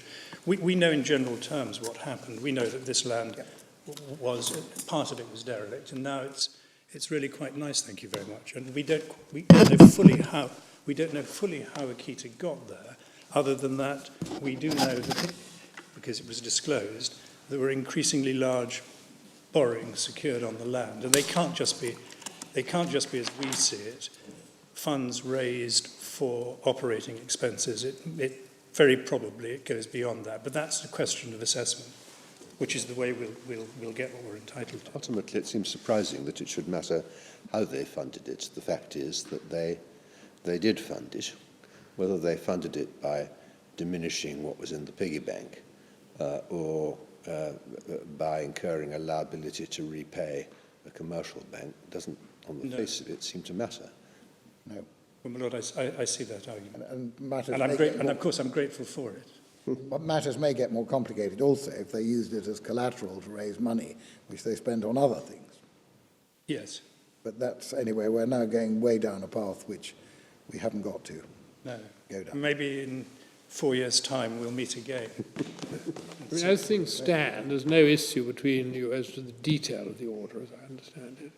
I'm certainly content with the form of the order, because it's what I argue. You're grateful for any assistance which any of us want to give, but you're not positively seeking it. It's why coming to court in the Commonwealth is so rewarding. It's interactive, and we learn much more than we knew before we arrived. Sometimes it's I can hear the gritted teeth. sometimes it's a painful experience, but other times it's a pleasure. Well, that's true, even in the domestic jurisdiction. It's evenly balanced at the moment. But At some point, you will, at some point, just so we haven't forgotten, the important point which has been made against you very clearly by Mr. Missick is that if you are wrong as to what you're entitled to, then you've made an election which entitles you only to your money back, as it were. I'm not saying you deal with that now, but we mustn't forget that that is really the thrust of his primary case. And I will come back to that. But in my submission, we nailed our colours to the mast, and we said there is here a trust relationship. You have the land. We have a beneficial interest in it. We have a beneficial interest out. Now, if we're wrong about that, I'll probably come back to that later, if I may. But what I wanted to do just now, before I leave it, is, having said that our case depends upon, as argued, upon a ownership interest in the land, namely the beneficial interest. I want to take you, if I may, to show you how the judge and the Court of Appeal dealt with it. I'm only going to take you to 2 short passages, and I acknowledge that in the course of the judgments, both the judge and the Court of Appeal used words such as tracing, which in my submission are not entirely necessary or possibly appropriate on the facts of this case, and given the findings of fact which the judge made and which the Court of Appeal endorsed. So the Chief Justice made. So to start with the Chief Justice, please, yes. At page 21, yes. Paragraph 40, and I'm going to put a gloss on the word which he used in the first sentence. Yes. But in paragraph 40, he says, as to the appropriate remedy, I am of the view that the remedy available to the plaintiff is to trace, and I would invite the board to interpret that as identify, trace, the value of the benefit obtained by the defendant company. The starting point is to determine the nature of the asset held by the defendant. That asset, the land, remains in the ownership of the defendant, has not been sold, and so the question of a bona fide purchase of a value does not arise, and he then refers to the right to seek the return of the land or to seek an alternative remedy. I regard this land as a mixed asset as described in Foskett. The value in money which the defendant put into the purchase of this asset represents but a proportion of its value. The balance of the value of the asset came from the property of the plaintiff, and he then deals with how he arrived at the approximately 70-30 split. But the word mixed asset, again, you don't hold to, do you? Well, it's clear what it's clear. Yes, but I mean, Lord Millett was talking about what he called mixed substitution. Yes. So you have money being traced into the land, That's not this case. This case. No, what the Chief Justice is saying here in our submission is that after the transaction, there is a mixture, because it's co-ownership. In a non-technical sense, we can speak. Yes, it's co-ownership in equity. All right. But there are at times when the use of the terminology is not wholly consistent or necessary when you look at the root findings which are made. And what he finds here expressly is legal title in Akita, beneficial interest in the Crown. And he says that in express terms, I think, on page 23 at paragraph 45. Applying those principles, I arrive at the conclusion that the defendant holds the freehold title on a constructive trust for payment of the value of the benefit to the plaintiff. The plaintiff is entitled to recover the value of that proportion of the land for which it has not received value, that being the value of the unimproved land and the same percentage of the current value of the improved land, insofar as the improvements are attributable to the defendant's use of the land. And that's where the phrase came from in the order which you... And you say what he's basically saying, rightly or wrongly, is that it's not as if Akita, as against the government, was not entitled to acquire the land. It was, but it wasn't entitled to have acquired the land at the price that it made. And therefore there has to be equity requires an adjustment. That's how it would be put. My Lord, I respectfully agree. The Court of Appeal obviously reviewed that. The judgment, for my purposes, is at page 44. Thank you. At paragraphs 23 and 24, where the court says the government is the beneficiary of the funds which the appellant held in trust for it, and in my view, not merely a beneficial interest in the land, but in the warehouse. That's a reference to improvements. The appellant had knowingly acquired the government interest in the land at an undervalue and was constructive trustee of the government interest. And again, in my submission, it's clear what they're saying. He then refers to Foskett. In dealing with the cause of action in Foskett's case, Lord Millett stated, a person who brings an action like the present must show that the defendant is in receipt of property which belongs beneficially to him or its traceable proceeds, but he need not show that he has been enriched by its receipt. In my view, where the property is received as a result of knowing receipt, and the trustee used the property to enhance his own property, he is required to account to the beneficiaries for any profit he has made as a result of the misuse or abuse of the property. To hold otherwise would defeat the basic duty of the trustee. So what you have, my lords, is the clear finding of the Chief Justice endorsed by the Court of Appeal of the transfer of the legal interest and the holding of that legal interest on trust, subject to beneficial duties for the benefit of the Crown. And we say that is the proprietorship base which entirely justifies the relief which was ordered, because what is happening is the Crown, by the order which is made, is receiving simply in cash terms what it already owns in equity, and the account is the method by which the court will determine the extent of that ownership.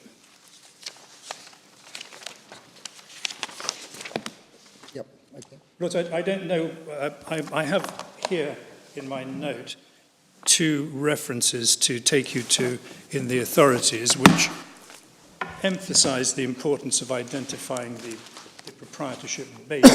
I just asked you this, and really there are quite a number of authorities around this area, but none seem to be sort of precisely fit our set of facts. I mean, there's no reason why they should, but are you able to point us to any authority which sort of... No, I think we both, I think, stayed up late at night looking at authorities and then trimmed the bundle down to what seems to really matter.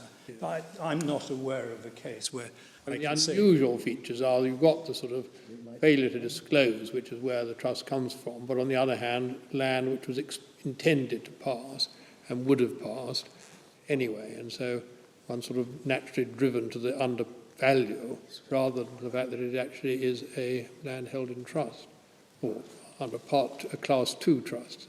Yes.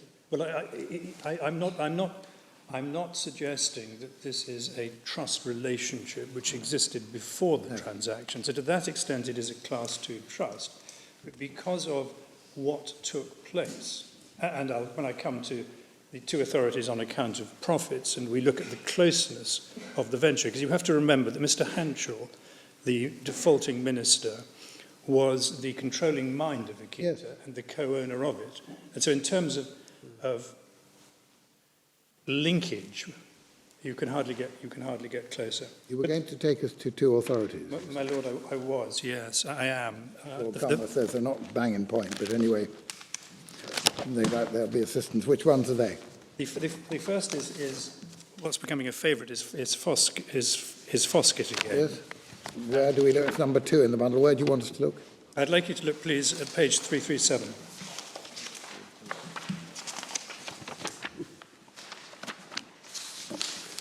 Where Lord Brown-Wilkinson says at letter F. This is just to emphasise the point of identifying the proprietary interest. F. The crucial factor in this case is to appreciate that the purchasers are claiming a proprietary interest in the policy monies, and that such proprietary interest is not dependent on any discretion vested in the court, nor is the purchaser's claim based in an unjust enrichment. It's based on the assertion by the purchasers of their equitable proprietary interest in identified property.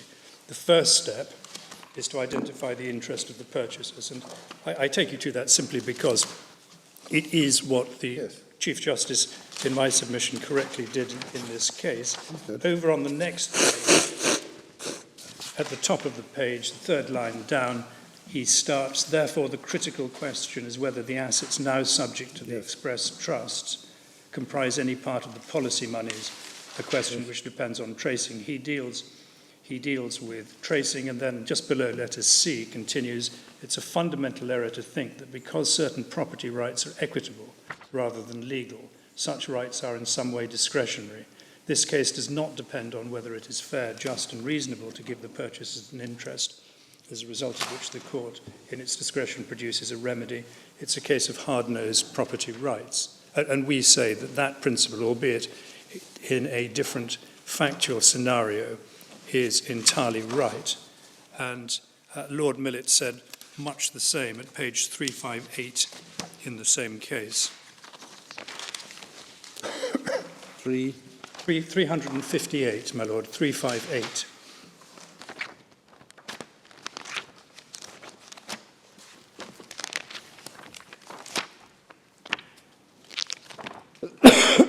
Under cause of action at D, the plaintiffs seek to vindicate their property rights, not to reverse unjust enrichment. The correct classification of the plaintiff's cause of action may appear academic, but it has important consequences. The two causes of action have different requirements and may attract different defences. A plaintiff who brings an action in unjust enrichment must show that the defendant has been enriched at the plaintiff's expense, for he cannot have been unjustly enriched if he's not been enriched at all. The plaintiff is not concerned to show that the defendant is in receipt of property belonging beneficially to the plaintiff or its traceable proceeds. The fact that the beneficial ownership of the property has passed to the defendant provides no defence. Indeed, it's usually the very fact which founds the claim. Conversely, a plaintiff who brings an action like the present must show that the defendant is in receipt of property which belongs beneficially to him or its traceable proceeds, but he need not show that the defendant has been enriched.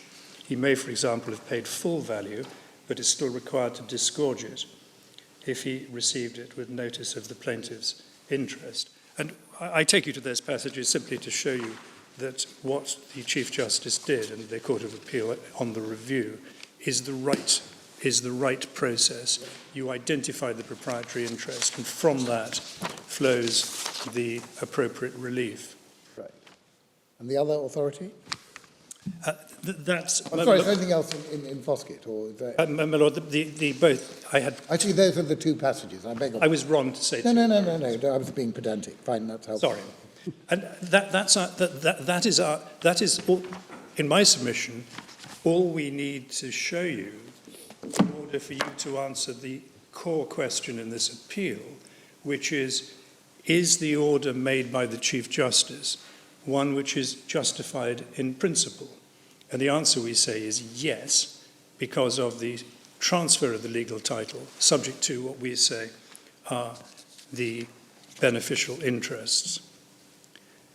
And so, my Lord, I move just slightly sideways now to look at the court's more general power to order an account, lest there were part of what I've said so far which doesn't find favour. Our submission is essentially that there is always an appropriate order when the facts justify it, and that in this case an account should have been ordered. And I take you to two passages from the cases to show the principles. The first is, my Lord, Lord Sumption in Williams, which is not paragraph 31, but is a different paragraph. But it's in Williams. Tab 9, page 641, yep. My Lord is ahead of me. It's page 649 is the passage which I have in mind. Yes. Page 649, my Lord.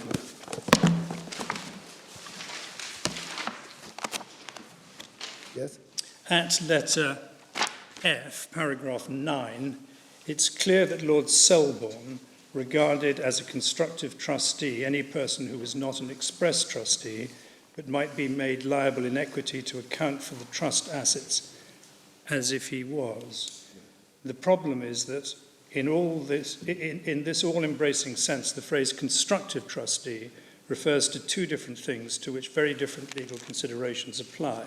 The first comprises persons who have lawfully assumed fiduciary obligations in relation to trust property, but without a formal appointment. They may be trustees de centure, who, without having been properly appointed, assume to act in the administration of the trust as if they had been, or trustees under trusts implied from common intention to be inferred from conduct, but never formally created. These people can be called de facto trustees. They intended to act as trustees, if only as a matter of objective construction of their acts. They are true trustees, and if the assets are not applied in accordance with the trust, equity will enforce the obligations that they have assumed. So that's what Mr. Missick's referred to, and I'm happy to agree with this, is the Class 1 category. Yes. Others, Class 2, 4 lines from the bottom, others, such as company directors, are by virtue, I'm sorry, this is still Class 1, are by virtue of their status fiduciaries with very similar obligations. And we turn to Class 2. And then you get to Class 2. I can point my lords at it or read it. The phrase constructive... Do you want us to read the end of the paragraph? My lords, if you do, I would be very grateful, and then I will read one sentence to you.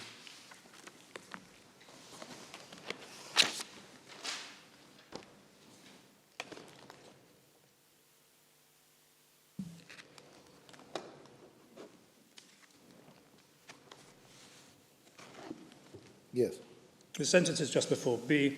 In either case, they may be required by equity to account as if they were trustees or fiduciaries, although they are not.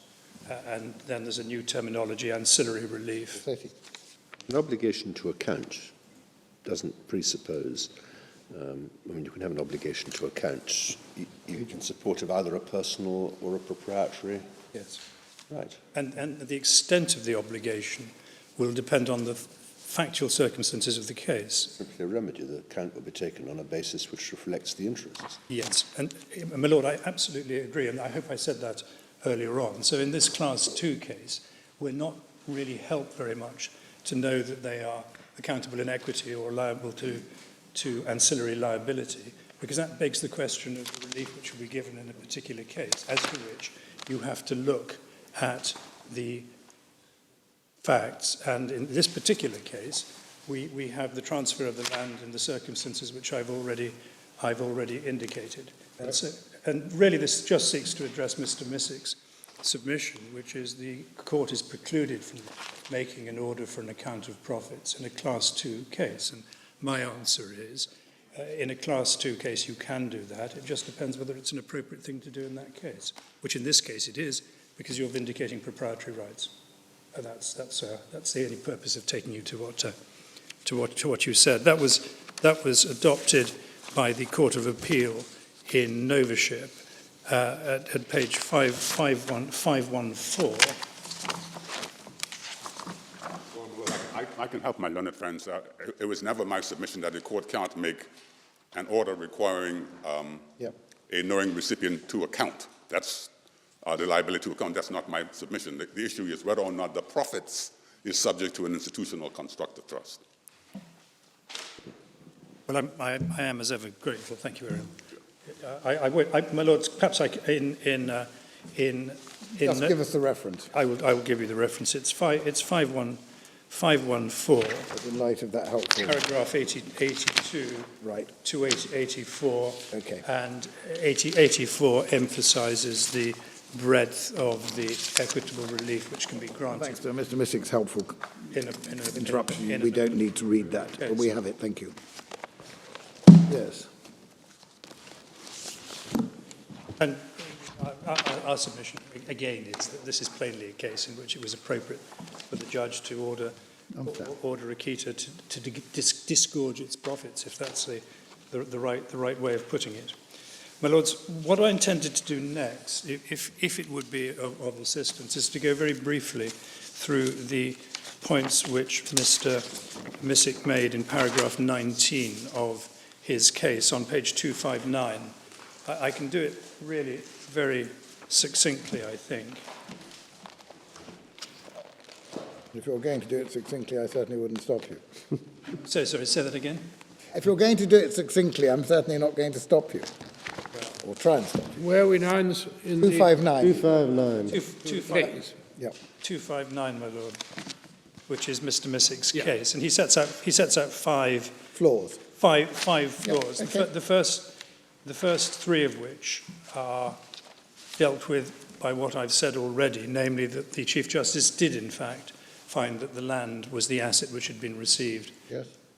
by Akita. I won't labour that point because I've made it. Yes. The fourth point deals with the distinction between Class 1 and Class 2 trustees. We've just looked at my Lord Sumption's observations in Williams, so it's clear that I agree with Mr. Missick up to a point about those. And then the last one, which is 6 lines from the bottom, numbered 6, the Chief Justice was wrong to conclude that the land was a mixed asset. Again, I've made my submissions, I hope, clear on that, namely that the beneficial interest is mixed. This is a case of co-ownership in equity. Yes. Thank you. Lords, you'd like me to come back to election? Well, let's say you're wrong. Mr. Missick is right. He says that by the way you put it and by pleading it, you effectively boxed yourself out of getting the relief which you would otherwise have been entitled to, and you're landed with simply your money back, as it were, or the money you should have got, plus interest. Lord, yes. Lord, it's circular in my submission. If, in fact, I have made an election only to claim my money back plus interest in equity, then that's an election which I've made, but I'm not conscious of having made it. And if one looks at the way we pleaded it in the statement of claim, if we looked at the argument we had in front of the judge, which was a separate hearing after judgment, where he dictated his relief, if you look at what we put in, you didn't see paragraph 3 of our respondent's notice in the Court of Appeal, it simply says the same as paragraph 4, but rather more succinctly. I'm not conscious of having made any election. If I did make an election, I certainly didn't intend to, and I would be even more unpopular behind than I already possibly am. In any event, an election is normally only final when it's reflected in a judgment, and the election you're alleged to have made is not what the judge ordered. My Lord, perhaps that supports my suggestion I didn't make an election. Well, you didn't exactly. But I'm grateful. If I did make an election, it's not been adopted by the Chief Justice. You didn't make an effective election. Well, at one stage I thought I hadn't made a very effective claim when I was faced with the Rubens, or was it the Renoir analogy? But you stand by Rembrandt, actually. the formulation in your respondent's notice, EB 87 to 88, you stand by that. Sorry. I ought to look at it before agreeing. I think that's a good idea. What paragraph is it, my lord? It is paragraph 3 and 4. Respondent's notice. I've got the wrong page. Can you give me the page? EB 87. 87. Thank you. Just before tab 2. Yes.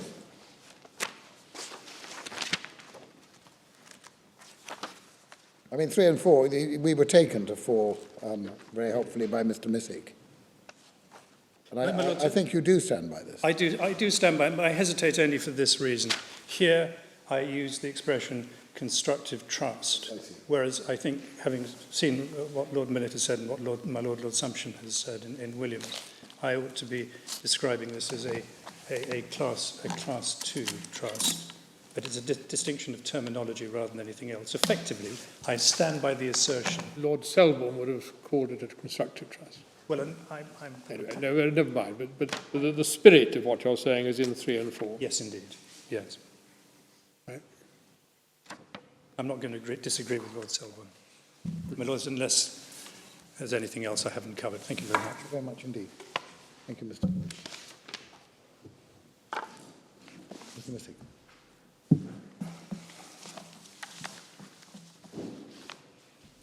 My Lord, I just have 2 points to make in rebuttal. The first is on the core question of whether or not it was permissible for the courts below to split the beneficial interest in the land 70-30, as they did, and it is the case is that was done because that is how the case was put before the court, was that this was a case of a mixed asset, and reliance was placed on Foskett and McCowan. And reliance was also placed on that in the Court of Appeal. And it is clear that the Court of Appeal regarded, if I can show you what the Court of Appeal said. Of course. In the Court of Appeal judgment. Paragraph 21 and 22. very much. That's page EB 43, yep. Thank you, my Lord. What the Court of Appeal said at paragraph. Yep.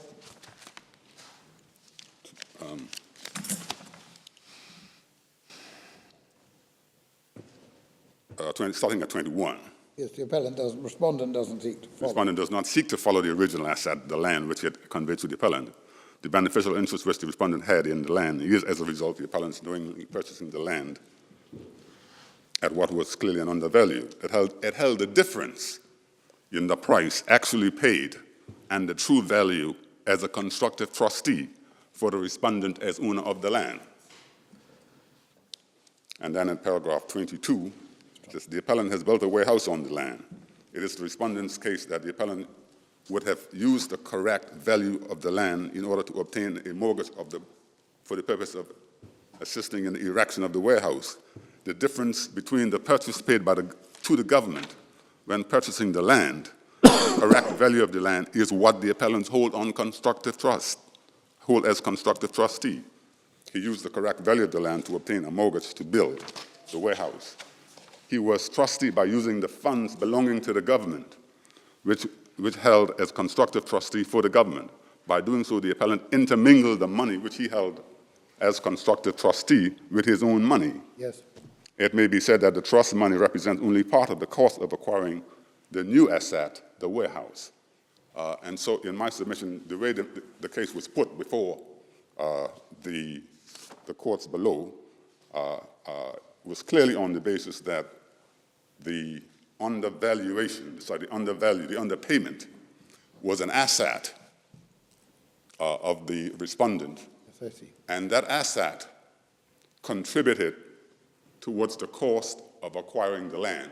And that is why Foskett against McCowan is pray and aid, both by my learned friend below here and by the courts below. Now,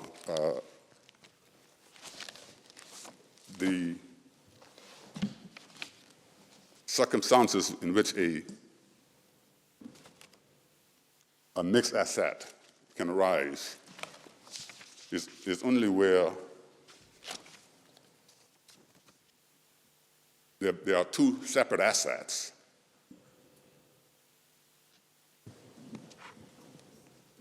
which have merged into a single asset, or their proceeds. And in this case, it is difficult to see how the underpayment could be described as an asset which was held on trust.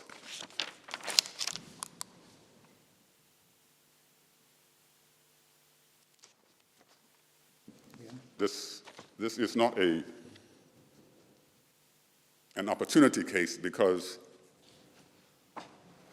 the principle of opportunity or exploiting an opportunity only applies to true fiduciaries.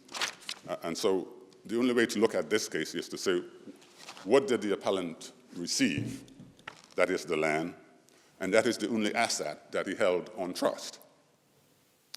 And the account cannot be by reference to the division of the beneficial interest, because that assumes that there was a beneficial interest, that there were two beneficial interests created at the time of the transfer.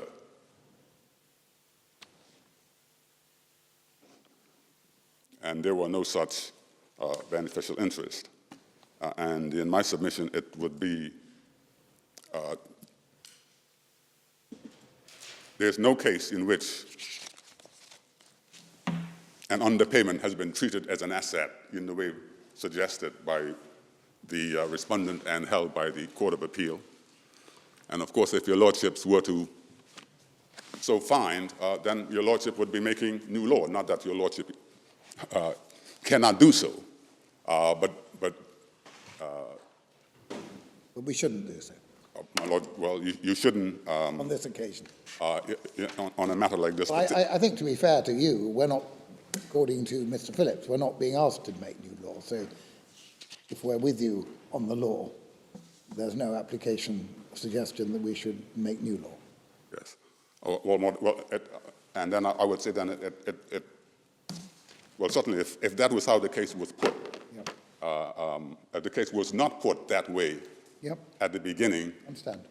The arguments on this appeal might well have been different. But the case arise before you on the basis that this was a mixed asset, on the basis of Fusket against McCowan. And if it is the land that is held on trust, and I do not dispute that, and the respondent is not seeking a return of the land, then in my submission, the remedy is purely personal, and I accept the statement by my learned friend, by my Lord Sumption, that the liability to account can arise both in relation to proprietary interest as well as to a personal interest.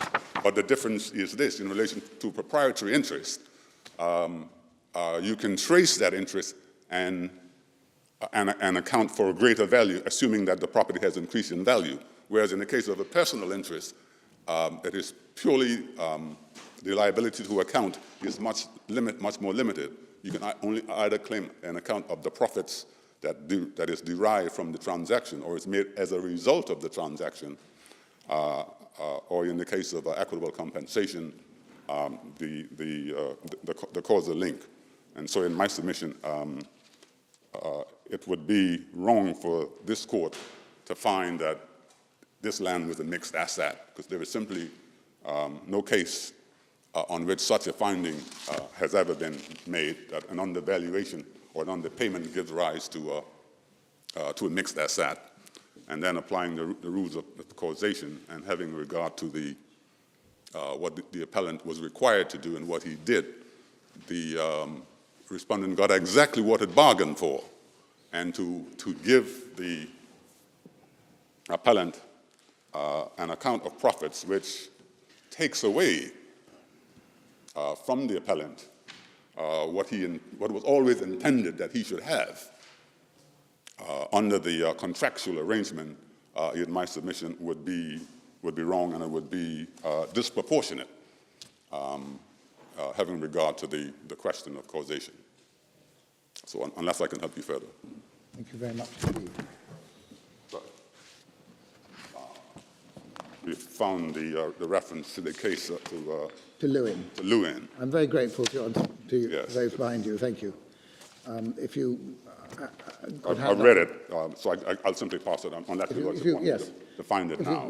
no, that's fine. If you give it to the usher, he'll make sure we have it. Thank you. That's very good of you. Thank you, and thank you those behind you. Well, Mr. Missick, Mr. Phillips, thank you both very much for your submissions and for making them in an economic and clear way. Thank you also to all those involved in preparing the written cases, which we found helpful. We will consider our decision, and the board will take time to consider what advice they will humbly tender to Her Majesty. Thank you very much indeed. Thank you, my lord. Court's now adjourned.